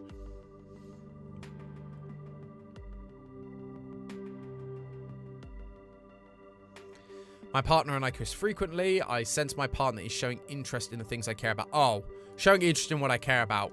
Huge. Like, Steffi, you guys have no idea how much Steffi listens to me go on about theories and about lore, and she has no idea what I'm talking about. But bless her, she tries so hard to understand and to learn. My partner works on special projects with me that I have to complete. My partner gives me an exciting gift. Yeah, helps me with the project. It's more meaningful to me when I'm complimented by my partner on my appearance. My partner takes the time to listen to me and really understand my feelings. Yep. Again, you'll start to see exactly where I'm falling. Real Austin Films. Great to have you back, friend. Thanks so much for tuning in. My partner and I share a non-sexual touch in public. My partner offers to run errands. Oh, yes, running errands. Do all the boring chores for me. That makes me feel loved because then I don't have to do them and I don't want to do them.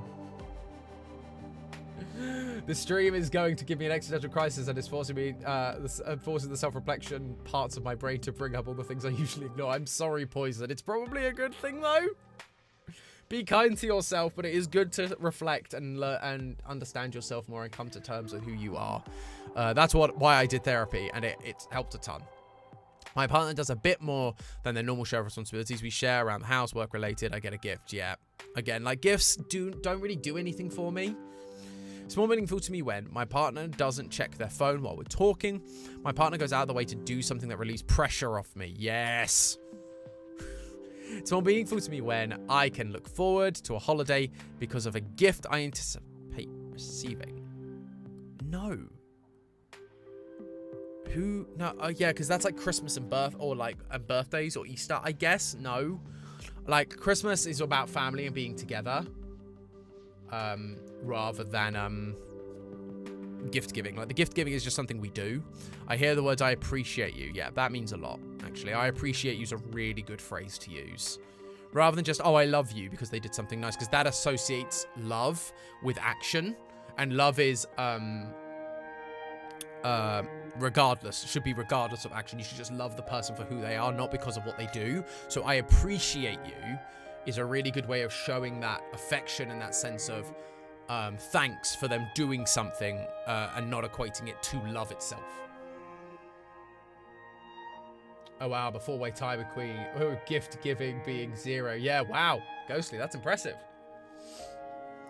My partner brings me a little gift after they've been traveling without me. My partner takes care of something I'm responsible to do, but I feel too stressed to do it at the time. Yeah. My partner doesn't interrupt me while I'm talking. Yeah, to be clear, if Steffi never interrupted me, she'd never get a word in edgeways. I talk far too much, but I do appreciate when she just lets me get my thoughts out. Gift giving is an important part of a relationship. No, it's not. My partner helps me out when they know I'm already tired.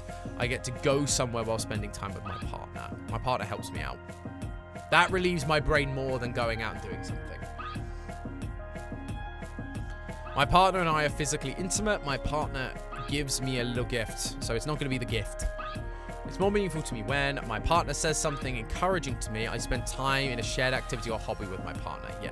Love doing things. Love doing things. My partner surprises me with a small token of their appreciation. My partner and I touch a lot during the normal course of a day. Yes. It's more meaningful to me when my partner helps me out, especially if they know I'm already busy. I hear my partner specifically tell me I appreciate you. Again, the word "I appreciate you," very, very important word, but helping me out when I'm busy, oh, just the best. My partner and I embrace after we've been apart for a while. I hear my partner say how much I mean to them. Definitely this one. Like, me going to America is a big thing. Like, not seeing Steffi for like a week or two is crazy. Although 2 weeks I spent in the US is the longest time Steffi and I had spent apart. There you go. So this is kind of what I expected. Acts of service 40%, quality time 30%, physical touch 20%, words of affirmation 10%, receiving gift 0%. So acts of service. Acts of service. Can vacuuming the floors really be an expression of love? Absolutely. Anything you do to ease the burden of responsibilities weighing on an acts of service person will speak volumes. The words he or she most want to hear is, "let me do that for you." Laziness, broken commitments, and making more work for them tell speakers of this love language their feelings don't matter. Finding ways to serve speaks volumes to the recipient of these acts. And yeah, quality time's then my next one, which is in the vernacular of quality time, nothing says "I love you" like full undivided attention. Being there for this type of person is critical, but really being there with the TV off, fork and knife down, and all chores and tasks on standby makes your significant other feel truly, especially loved. Distractions, postponed dates, or the failure to listen can be especially hurtful. The love language of quality time also means sharing quality conversation and quality activities. So there we go. I basically haven't changed on either on that or the Myers-Briggs. So I'm consistent. I am nothing if consistent.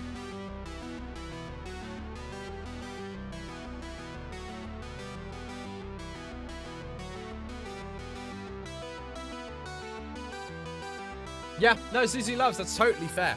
I see your point about the sort of aero relationships and platonic stuff, and like they're totally different. Totally get that. Totally get that. And admittedly, I am, I'm a cis straight man. I get it. So this is going to be a much easier test for me to do, and even people that fall into the norm, into just typical sort of lesbian or gay,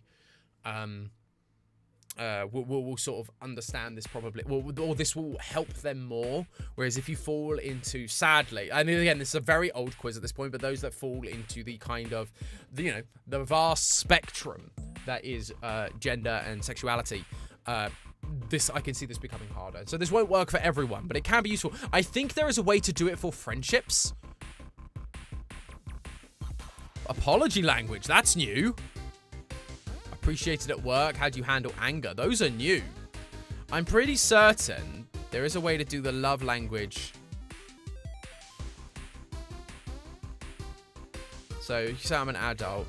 No, interesting. They used to be. They had at one point a way to do the quizzes like for work. I think that's what they probably changed. So they've got the, if you go to the quizzes, so they've got the work one now, because they used to have one for work. They used to have one for friendship and how you receive love within a friendship. Even if you're not in a relationship. Absolutely, GT Love. It's why there's a whole singles option.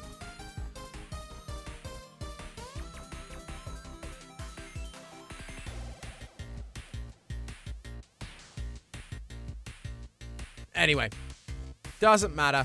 So this is the Enneagram. I've only done an Enneagram once, and it's been a long time since I've done it. So I don't know what to anticipate with this. So we got to zoom. I've got to remember to zoom.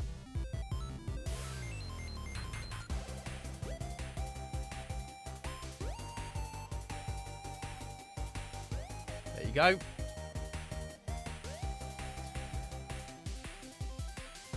So this is the Enneagram. So let's see where we get on with this one, because I have no idea. I strive for perfection. Yeah. I work hard to be helpful to others. Yes, very accurate. Well, that's accurate. That's very accurate. Yeah, again, there are some times where I have to do stuff for myself. It's important to me that other people, it's important to me that other people like me. Yeah. It's important to me to achieve great things. Yeah. I make more significant contributions than the average person. Can't answer that. I'm not sure. I'm not sure. It annoys me that this keeps flashing. That's annoying. I get why it's doing it. I feel my emotions very deeply. Yeah, I do. I have a sense that other people will never truly understand me. No, I don't think that's true. I think deeply about things. Yeah, that's very accurate. I'm prepared for any disaster. No, probably not. It's important to me to avoid pain and suffering at all times. Oof, yeah. Hate. Pain and suffering. Not on my agenda. I seek out experiences that I know will make me feel happy or excited. Yes. Not all the time, but yes, I do. I see the positive in every situation. I try to. I'm not very good at it, though. I'm often afraid to tell someone when I think they are wrong. That is no. I've gotten better at that thanks to therapy. Thanks to therapy, I'm much better at saying, no, I don't think you're right. Yeah, Steffi is. I am the disaster queen. You are. You are the disaster queen. Ellie, hello. This one helps us understand each other better. Yeah, this is why personality tests, I think, are good. And love languages and all of this. Alignment tests even can be good because it just helps you understand each other.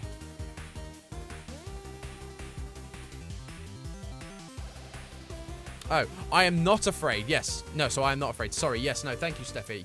I am not afraid to tell someone. So yes. No, I've gotten a lot better at telling people that I think they're wrong, which is great. Yeah, it's actually meant better relationships, better working environment, all that sort of jazz. I let other people make the decisions. No. Yes. No. I'm probably in the middle.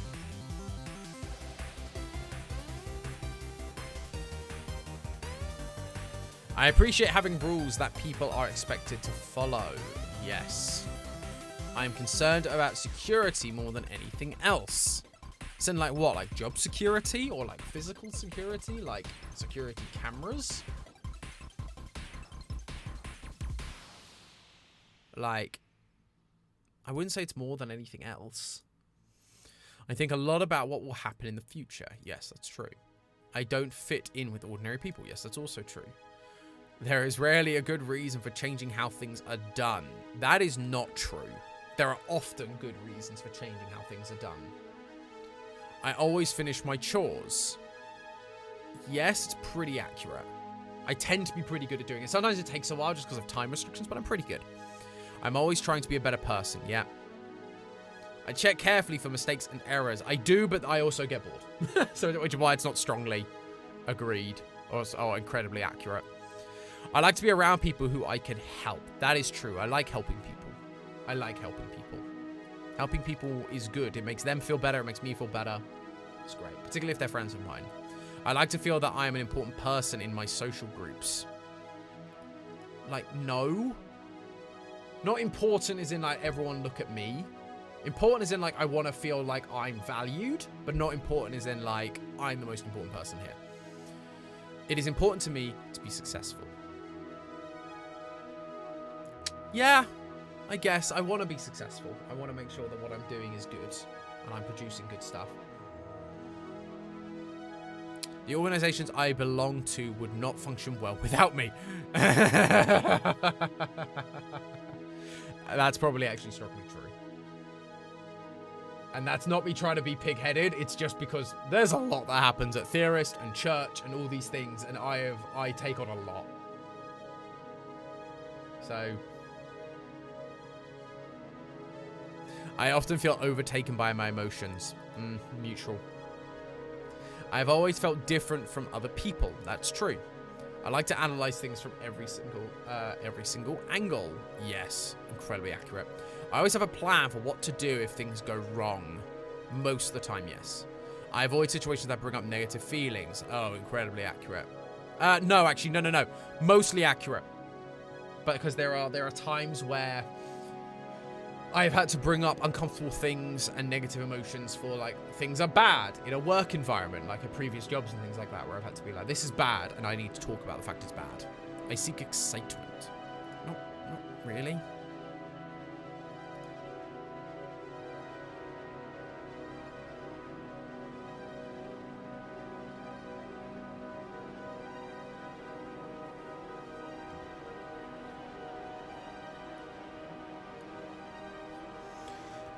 Here we go. I am good at seeing the bright side of things when others complain. When others complain, yes. This is the thing. I become an optimist.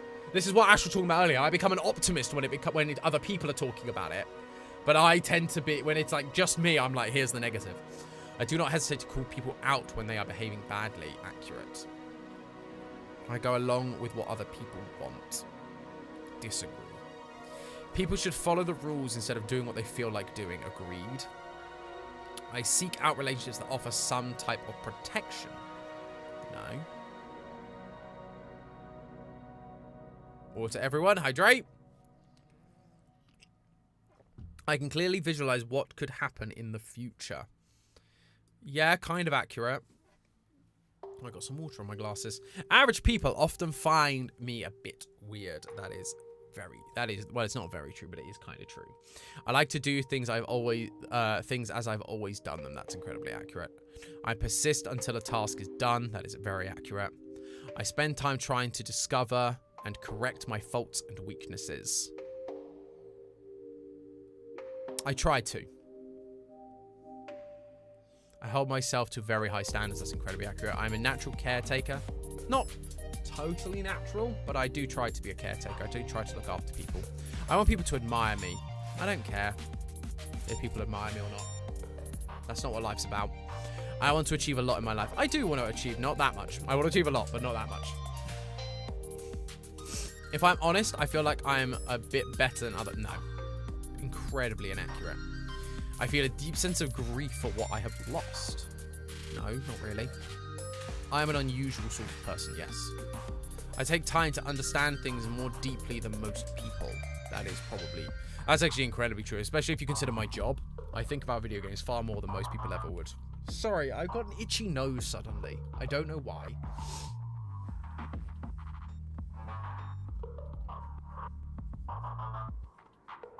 This stream has gone by fast. It is important to me to be prepared for any emergency. I distract myself for any sad feelings that arise. Yeah, that's incredibly accurate. I often make changes in my life when things get boring. Nah, neutral. I tend to be more optimistic than most people. Again, neutral. Depends on the situation. I tell people what I think, even if it's hard to hear. That is true. I do try to do that. It's hard, but I do try.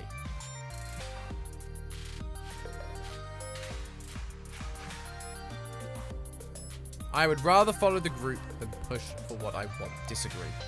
I feel most comfortable in organizations with a clear hierarchy. That is actually true. Some people hate the idea of hierarchies, but knowing who you answer to and who they answer to, and who your people on your level are and who answers to you, super important.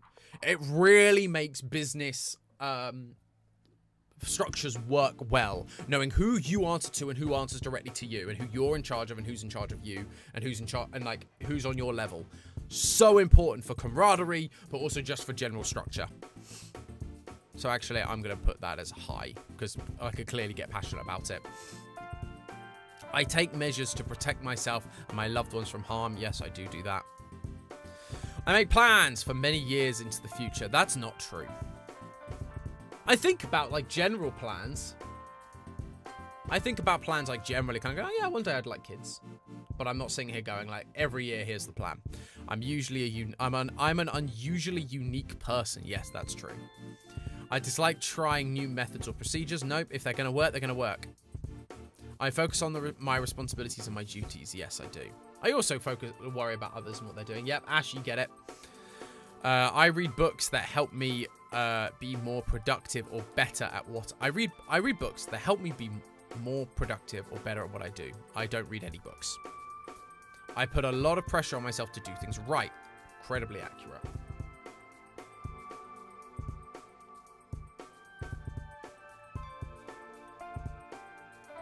I take the initiative to help other people and make their lives easier. I do. I put in the effort to make a good impression with other people. Yes, I do that. Because that's the thing, even though I hate meeting new people and I really struggle with it, I'm very good at, like, trying to give that first impression and trying to be like, you know, let's keep working together. Let's keep doing stuff. Hi, Toxic. Great to have you, friend. I set ambitious goals for myself. Yeah, that's true. I'm an important member of my social groups. Important? I exist. I am part of the social group. I exist there.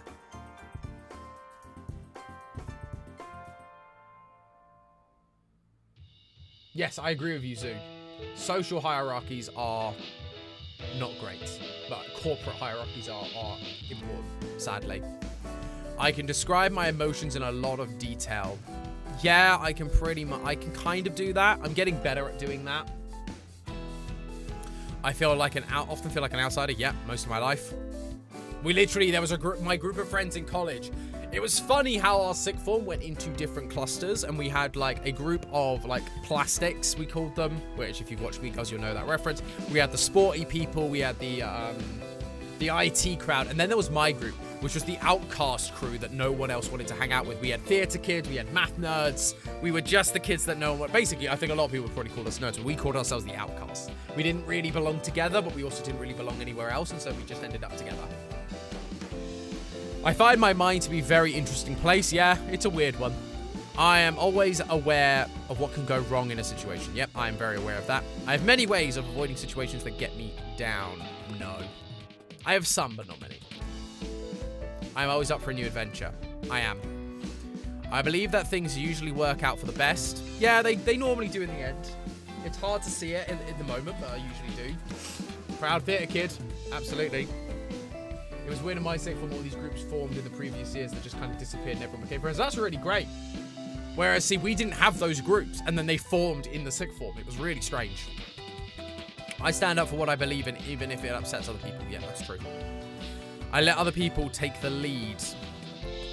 Depends. Depends on the situation. I dislike people who disrupt things by breaking the rules. Oh, yeah. That throws me right off if people do that. I make alliances with people who can help me stay safe and secure.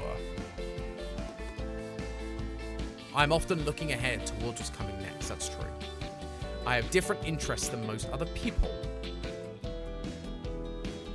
Disagree. I have a lot of shared interests with people. The traditional way of doing things is the best way of doing things. No. Strong disagree with that. There's always reason to change. Hierarchies are important in labour because it gives projects direction, focus, and drive. Hierarchies in life are generally based on illogic, imaginary, social constraints and division. Poison heart, nail on the head. Brother Cuba, hello. Yes, I have. I am a responsible and reliable person. I talked about that trailer a couple streams ago. I am responsible and a reliable person. Yep, that's true. I have a lot of plans on how I can improve myself. Yep, therapy. Therapy is always a big one. I make sure that even small details are correct. Oh, yeah. I mean, you've seen theories. We have to. Otherwise, we get ripped to shreds. I enjoy caring for others and their needs. Yeah, that's true.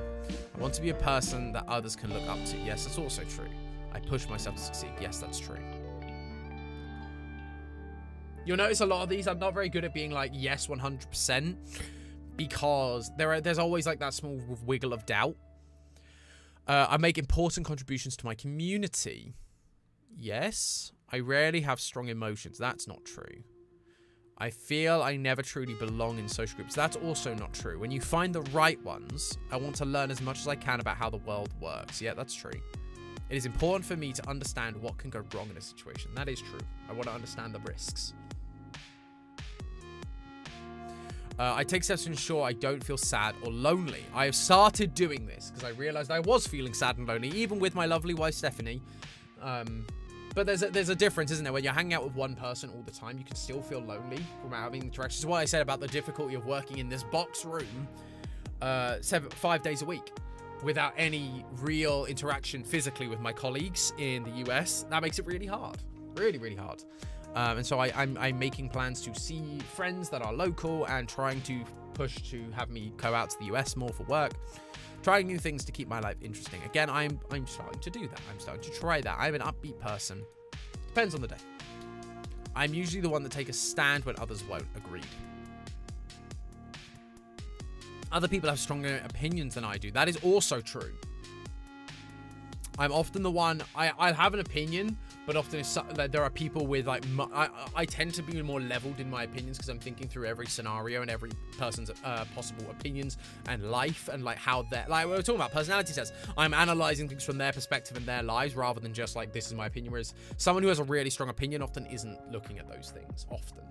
Not always, but often. Eventually, I'm still car shopping and my insurance doesn't consider therapy important. Yeah, the fact that therapy is not considered important for like healthcare is a bummer.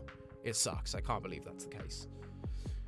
Everyone has a role to play in society and a duty to do their best. That feels like a weird sentence. I think everyone has a role to play and a duty to do their best. I think that is true. I just think that could be twisted in a really bad way. I'm concerned with protecting what I have. Come live with us in the US, Tom. It's not terrible here. I love that you've done that immediately after your sentence about how health insurance doesn't consider therapy as important. And you have to pay for health insurance in the US. I mean, I have to pay for therapy here, admittedly, but that's just funny to me that you followed that up with that. Maybe one day I'll live in America. I've always liked the idea. But obviously it's hard, like, to do it off your own back. You would normally have to be shipped over there for a reason. And, like, have green cards and visas and all that sort of jazz. I have a good sense of what my future holds. Not really. I'm an average person with ordinary likes and dislikes. No. I try new ways of doing things just to see if they will work or not. Yeah, that's true. I have a great deal of willpower. Self-improvement is a major interest of mine. Yes, absolutely. Email optional. Don't want my email. We just want the results.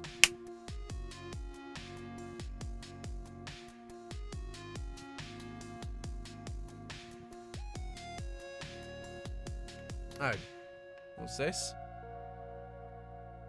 This survey is optional. Your responses will not change the response. No, I'm not going to do this. Get my results, please.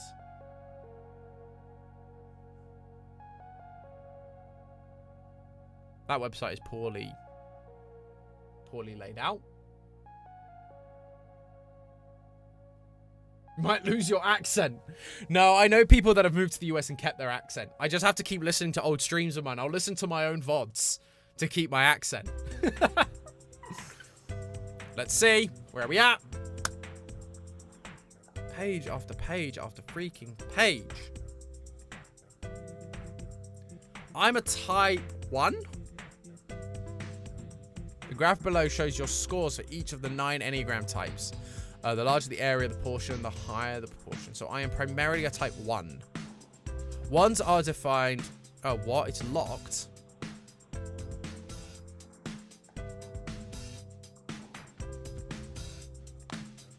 What is happening? I clicked a button. I have to buy my Enneagram report? Are you serious? What BS is that?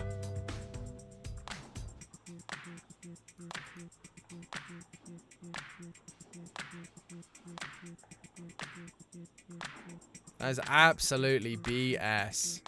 Right, well, we're just going to Google it. Type 1. Enneagram.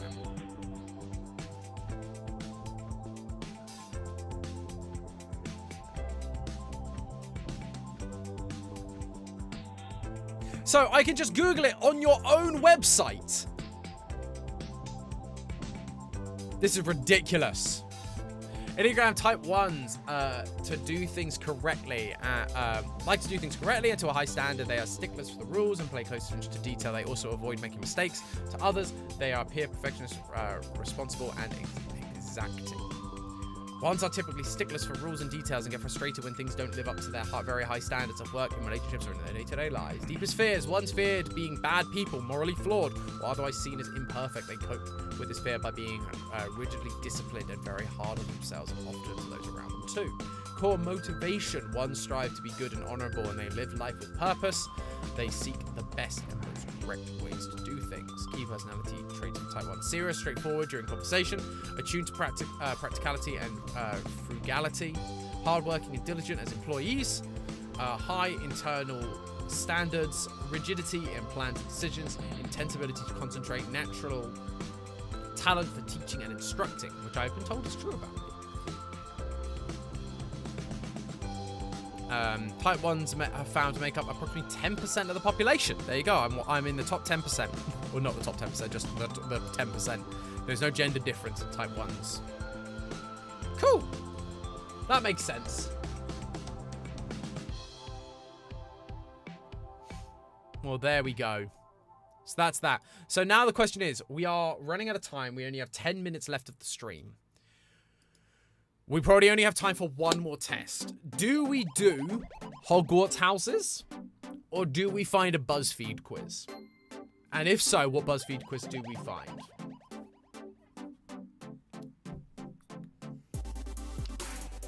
You know what? Let's do a poll. I'm just going to come away to this because I need to go to my YouTube and I don't want to show anything I shouldn't be showing. That's what I'm setting up, Johnny. Setting up a poll. When it loads. Load. Load me a poll. So let's do Hogwarts or BuzzFeed.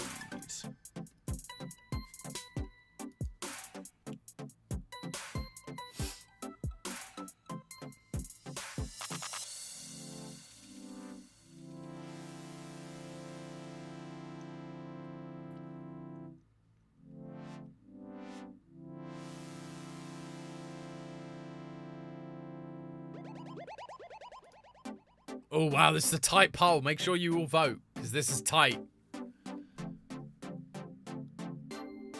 I gotta leave early to go play with my dog. No worries, Dylan. Appreciate you, GT Live. We're leaving Hogwarts houses in like 2016.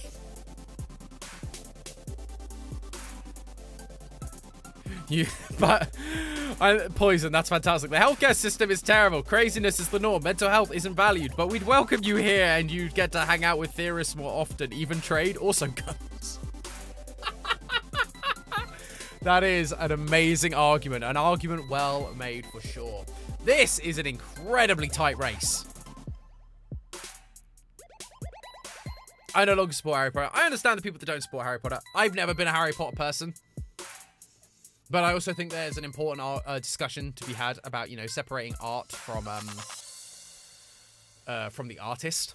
And that whole discussion, we did a whole video about it when we did the FNAF discussion when Scott Cawthon was found to be supporting Trump and Republicans. And then Lindsay Ellis did another one about J.K. Rowling specifically. And I'm like, I don't support J.K. Rowling, but Harry Potter and its world. Because this is the thing, if you don't want to... Like, J.K. Rowling's already made her money.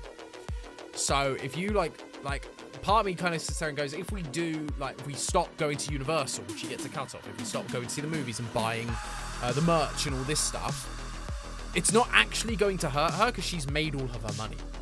Like, it doesn't affect her, sadly. And so it's like, well, am I going to totally wipe this out or like from my life? Even though by doing so, it's not going to do anything. Like, if you're personally like hurt and offended by it, yeah, you're totally fine to do that. Again, it's a personal decision. But for me, it's just kind of like, well, this is a magical and fantastical world, and I quite like to keep enjoying it. But I'm going to leave the poll there. The poll is in. We are going to do the official Hogwarts houses.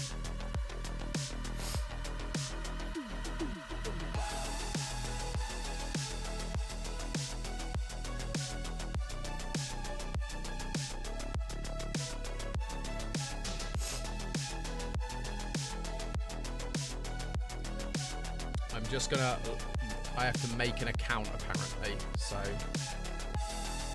give me 1 second while I do that, while you are off the screen, so you don't see my extra information.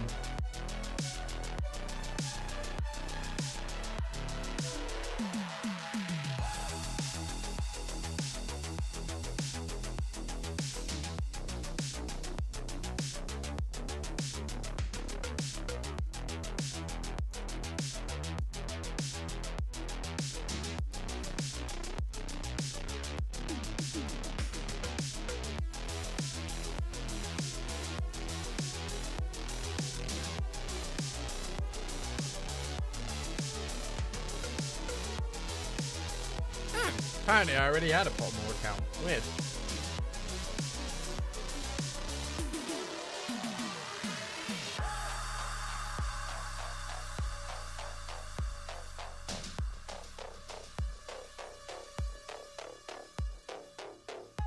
Oh, gosh. Give me a sec. I've now got to do a flipping email.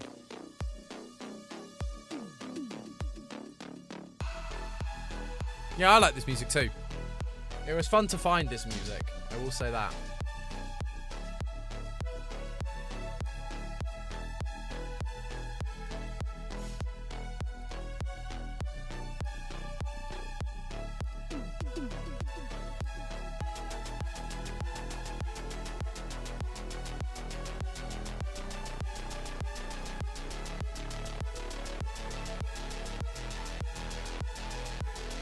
Oh, it won't let me do it again. Because I've already got an account, apparently. Give me a sec. Can I retake it?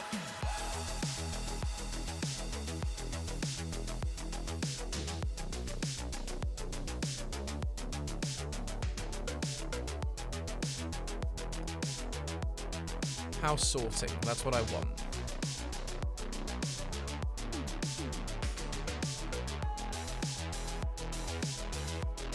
Yeah, it won't let me do it. Okay, give me a sec. I'm going to log out. I'm going to create a new account. Let's delete my account. We'll start again. I'm determined now. We'll get there.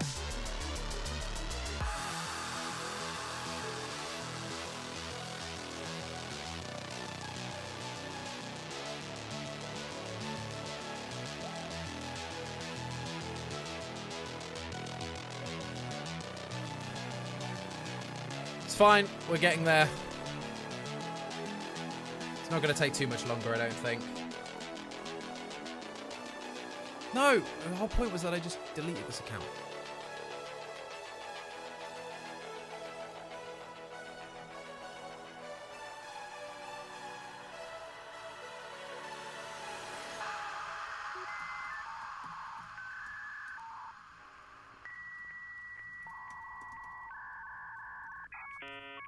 It's fine, we'll get there.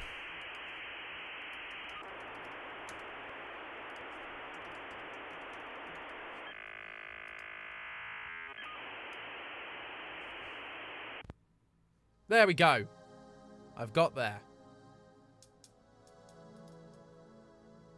Give me one sec. We're in. Let's make sure we zoom.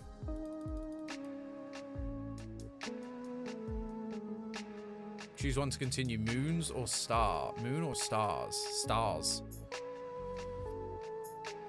Choose a category. Cats, toads, or owls? Owls.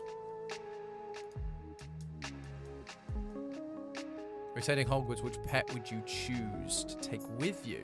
Barn owl, tawny owl, snowy owl, screech owl, brown owl. He's such a cute little guy. It's either the like, this guy looks cool, don't get me wrong. But I look at him.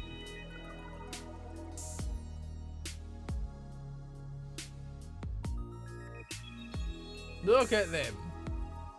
Look at this little guy. Let's go with him. What kind of instrument most pleases your ear? The piano, the drums, the violin, the trumpet. Oh, it's got to be the piano.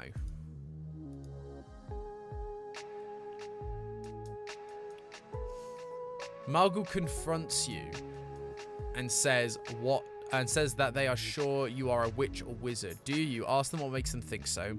Tell them that you are worried about their mental health and offer to call a doctor. Agree and ask whether they'd like a free sample or a jinx. Agree and walk away, leaving them to wonder whether you're bluffing. I'd probably ask them why they think so. Which would you rather be? Liked, trusted, feared, or envied, imitated, praised? Would you rather be praised, imitated, envied, feared, trusted, liked? I'd rather be liked, I think, of all those. Given the choice, would you rather invent a potion that would guarantee you glory, love, power, wisdom? Glory, love, power, wisdom. Probably wisdom. Which of the following would you most like to study? Merpeople, centaurs. I will say this website is incredibly well made.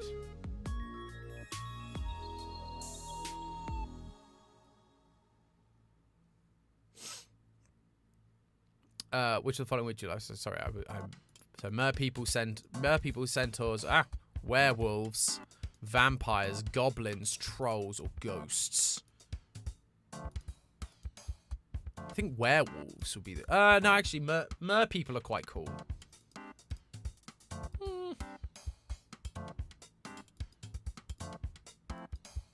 Not interested in any of these last ones. I think werewolves. Choose one to continue, right or left? Right. Ready to make its decision. Wow, flip, that was fast. Still a Hufflepuff, baby! There we go. Welcome to Hufflepuff. You probably know some Hufflepuffs are most renowned members, including... Nope, no idea who these people are. I know that, what's his name? Newt is a Hufflepuff, and he's like the only famous Hufflepuff in the movie series. But did you know the Hufflepuff's house ghost, the fat friar, still resents the fact he was never more made a cardinal, or the Hufflepuff has produced the fewest dark wizards of any house at Hogwarts. Oh, yeah, Cedric. I forgot about him. Yeah, Newt Scamander. I knew about him. Yeah, there you go. I forgot that he was Hufflepuff. I thought he was a different house. I don't know why. No idea who she is.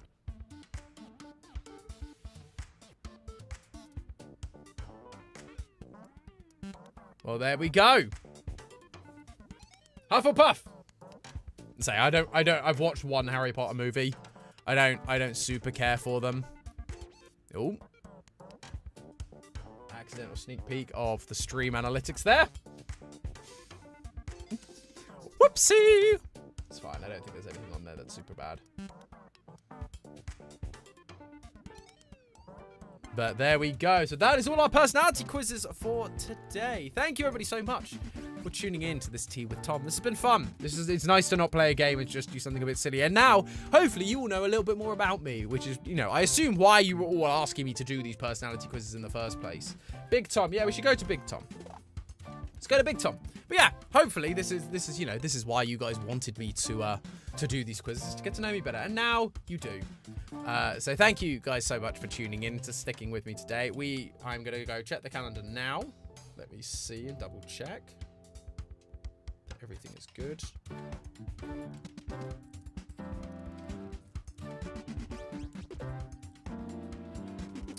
We are back on Tuesday. No stream on Thursday.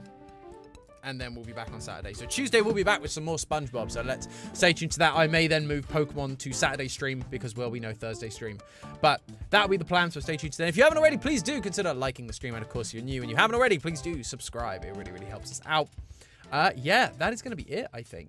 Nothing more, really, to say. And and of course, please feel free to jump onto the Discord, which is in the top line of the description, and say hello. Chat with all these wonderful chatters during the week. And yeah, see, you know, maybe drop a pic of your beverage in the Tea with Tom chat. We always love doing that. But thank you all so much. And thank you guys for keeping me company in the chat. We couldn't do a Tea with Tom without you guys chatting to me, because otherwise I'd be talking to myself, which is always a little bit sad. But thank you guys. Yeah, Existential Crisis is great. Hopefully this stuff is good. Hopefully you guys, these tests, if you decide to do them yourselves, help you guys out, make you understand yourselves and the people around you. You know, maybe just look at the world slightly differently. I think it's all good stuff in the end of the day.